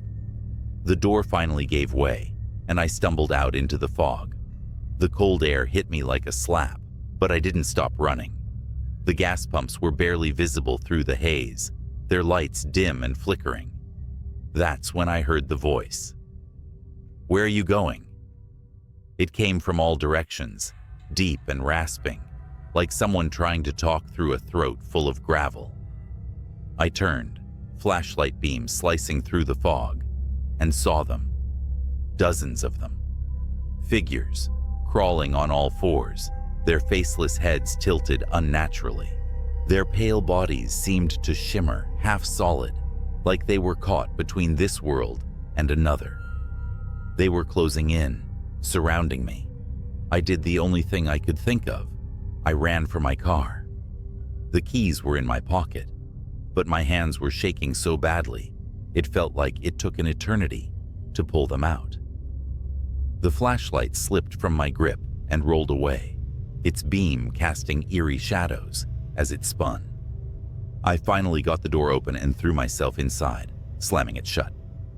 The fog pressed against the windows, thick and oppressive, and the creatures were there, circling the car. Their hands scraped against the glass, leaving smears of condensation behind. I turned the key in the ignition, my heart pounding so hard it felt like it might burst. The engine sputtered once, twice, before roaring to life. The creatures froze, their heads snapping toward me in unison. For a moment, everything was silent. Then they screamed. It was a sound unlike anything I'd ever heard, high-pitched, guttural, like 1,000 voices crying out in agony. They lunged at the car, their hands slamming against the windows, their bodies writhing and twisting in impossible ways. I floored it. The tires squealed as I shot forward, the creatures scattering in the headlights. I didn't stop. I didn't look back. I drove through the fog, the empty highway stretching out before me like a lifeline. Eventually, the fog lifted. The gas station disappeared in my rearview mirror, swallowed by the darkness. I quit the next day. I still don't know what I saw that night. I don't want to know. But sometimes, when I'm alone at night, I swear I hear it. The tapping. And I can't help but wonder if they ever really let me go. The diner where I worked night shifts wasn't anything special. Just a run-of-the-mill greasy spoon sitting off a desolate highway in the middle of nowhere. Most nights were uneventful, serving truckers, wiping counters, and flipping through an ancient magazine to pass the hours. But that night was different. It started when the clock on the wall chimed midnight, a ritual so mundane that I usually didn't notice it. This time, though, the sound stretched on longer than it should have, like the chime was being dragged, distorted, pulled apart. The fluorescent lights above me buzzed and flickered, sending the room into brief bursts of darkness. I glanced toward the door, half hoping to see a customer walk in and break the eerie silence. Instead, the night outside seemed thicker than usual, the parking lot lights barely piercing the foggy darkness. Then the bell above the door jingled. No one had walked in. That's when I noticed the booth at the far end of the diner. It was occupied. I hadn't heard anyone come in. The man sitting there had his back to me. He wore a black jacket, the kind with a hood, though it was down. His dark hair was greasy and matted, and he sat perfectly still, staring out the window into the nothingness beyond. "Can I help you?" I asked, trying to keep my voice steady. He didn't turn around. Great. Another weirdo. I grabbed the coffee pot and walked over, the sound of my sneakers sticking to the linoleum, filling the oppressive silence. "Coffee?" He turned his head slightly, just enough for me to catch a glimpse of his face. His skin was pale, almost sickly, and his eyes were glassy, unblinking. "Do you ever wonder," he said, his voice low and gravelly, "what's watching when you're alone?" I froze, coffee pot trembling in my hand. What?" His lips curled into a grin, not a friendly one. Before I could respond, the lights in the diner flickered again. The man's grin widened, and when the lights steadied, the booth was empty. My stomach dropped. The coffee pot slipped from my fingers, shattering on the floor. And then, I heard it. A faint tapping, rhythmic and deliberate, coming from the kitchen. I stood frozen, staring at the shards of glass and the growing puddle of coffee at my feet. The tapping continued, echoing from the kitchen in the back. Each sound felt deliberate, as if whatever was making it wanted me to know it was there. My mind raced through rational explanations. Maybe it was a raccoon that got in through the back door. Maybe it was just the pipes. Maybe I was imagining things, but none of those thoughts made my legs stop trembling. "Hello?" I called out, my voice barely above a whisper. No response. The diner was dead silent now, save for the faint hum of the refrigerator and that god-awful tapping. I knew I had to check. As much as I wanted to grab my keys and bolt for my car, my feet betrayed me. I stepped cautiously toward the kitchen, every squeak of my sneakers against the linoleum, sounding like a gunshot in the stillness. The door to the kitchen was ajar, swinging slightly as if it had just been pushed open. The fluorescent light above it flickered erratically. "Anyone there?" I asked, louder this time. The tapping stopped. My breath hitched, and I clenched my fists to keep them from shaking. I stepped through the door and scanned the room. Everything was where it should be. The counters, the griddle, the industrial sink, nothing out of place. Until I saw the freezer door. It was cracked open. I knew I'd closed it. I was sure of it. The freezer was old, and it didn't stay cool unless it was properly latched. I edged closer, feeling the cold air snake out and brush against my skin. The tapping resumed, louder now, and it was definitely coming from inside the freezer. I reached out, my hand trembling as I grabbed the handle. Slowly, I pulled it open. The smell hit me first, metallic, rancid, and suffocating. Inside, the shelves were empty, save for a single object on the middle rack. It was a jar. The glass was smeared with something dark and viscous, and inside, a mass of something pulsed faintly, as though alive. My stomach churned, but before I could back away, I heard a voice. "I told you," it whispered, low and guttural. I spun around, and there he was, the man from the booth, now standing in the doorway of the kitchen. His head tilted unnaturally to the side, and his grin was stretched wider than before, exposing teeth that were jagged and wrong. "You ever wonder what's watching?" he hissed, his voice distorted, like static on an old TV. I stumbled back, my foot slipping on the slick freezer floor. The jar fell from the shelf, shattering on the ground. The thing inside spilled out, a writhing, fleshy mass that began to grow. It unfurled long, spindly limbs that slapped against the walls, its surface glistening with a black, tar-like substance. I scrambled to my feet, heart pounding, as the creature turned toward me, its eyeless face twisted and shifted, its mouth opening impossibly wide to reveal rows of jagged teeth. "Run," the man said, his voice almost gleeful. I didn't need to be told twice. I bolted out of the kitchen, through the diner, and into the foggy night. My car was the only thing I could think of, my sanctuary from whatever nightmare was unfolding behind me. As I reached the parking lot, I glanced back at the diner. The windows were dark, but I could see movement inside, shadows slithering across the walls, something too large to fit in that tiny kitchen. I jumped into my car, fumbled with the keys, and finally got the engine roaring. Tires screeching, I tore out of the lot, leaving the diner and its horrors behind. But as I sped down the empty highway, I caught a glimpse in my rearview mirror. The man was standing in the middle of the road, his grin still stretched wide, his hand raised in a slow, mocking wave. I didn't stop driving until the sun came up, and even then, I couldn't shake the feeling that I wasn't alone. I quit the diner the next day, but some nights, when the world is too quiet, I swear I can still hear the tapping. It started like any other night shift. The fluorescent lights in the back room of the gas station flickered with their usual irritating hum. I'd taken this job for the quiet. Somewhere I could collect my thoughts while dealing with the odd customer or two, mostly truckers and night owls. I'd been working there for 6 months without incident. That night, though, was different. It was the dead of winter. and a brutal windstorm had turned the streets into a graveyard of fallen branches and trash. I leaned against the counter, scrolling aimlessly on my phone, when the door chimed. A man walked in.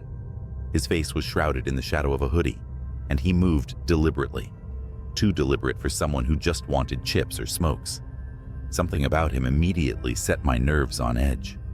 He didn't look at me, didn't grab anything. He just wandered the aisles like he was searching for something. The cameras buzzed overhead. I glanced up at the monitors above the counter. I'd grown used to watching people on those screens. Most were harmless, predictable.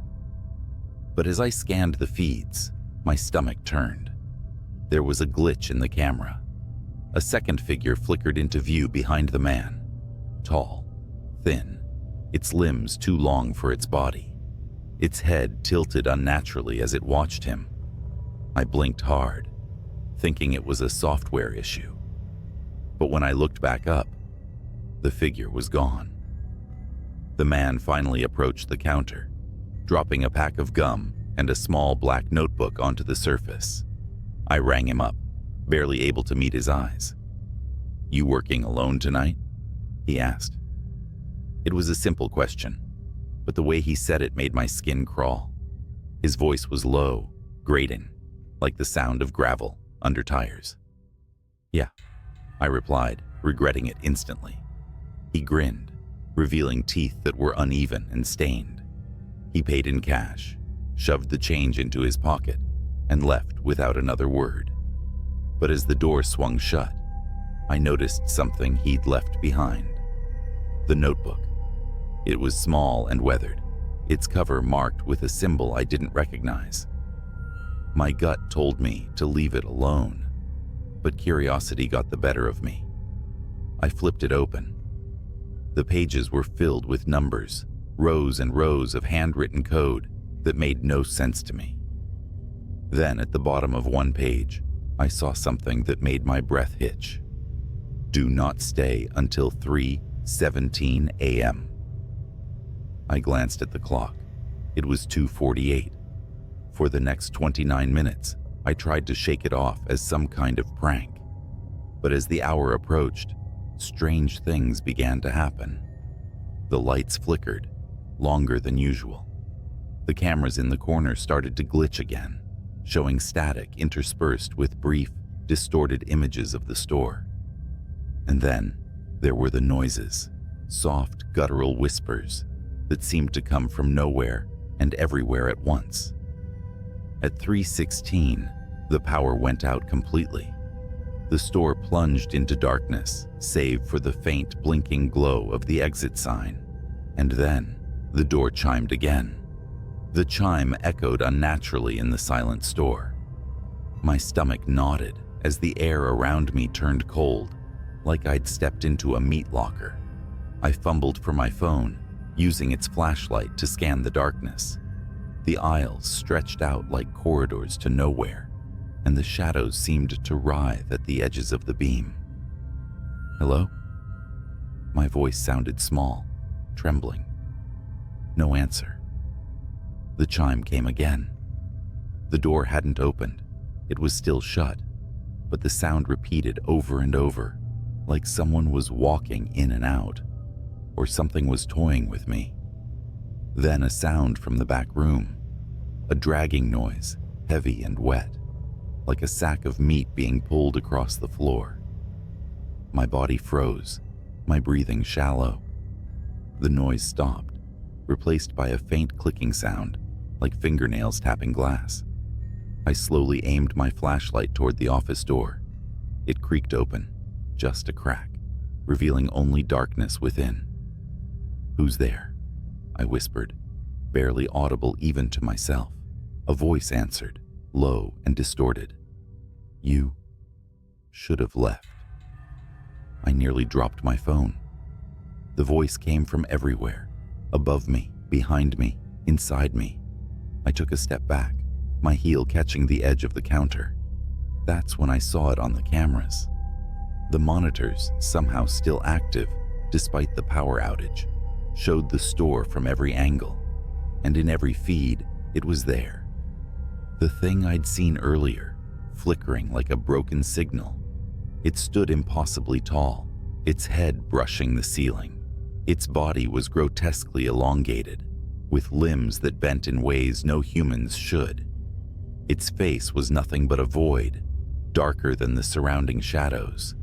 It moved slowly down the aisle, its steps silent but deliberate, coming straight toward me.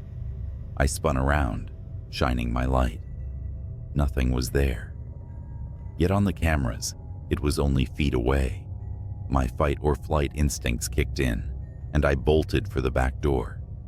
The dragging sound started again, louder now, as if it were right behind me. I reached the door and shoved it open, stumbling into the freezing night air. The parking lot was empty, the wind howling through the trees. I didn't stop running until I reached my car. Fumbling with the keys, I started the engine and peeled out of the lot. The rear-view mirror taunted me. I couldn't bring myself to look at it, terrified of what I might see. When I finally got home, I locked every door and window and sat in my living room, shaking. My phone buzzed, breaking the silence. It was a text from an unknown number. "You forgot the notebook." My blood ran cold. I didn't respond, didn't sleep, didn't even move for the rest of the night. When morning came, I called my manager and quit. I never went back to that gas station. Weeks later, I saw a news report. A night shift worker at the same gas station had gone missing. The police found the store in disarray, the back room smeared with streaks of something unidentifiable. They never found the worker, or any evidence of who or what had been there. I've kept the story to myself all these years, but every now and then, when I'm alone at night, I hear it again. That chime. And I know it hasn't forgotten.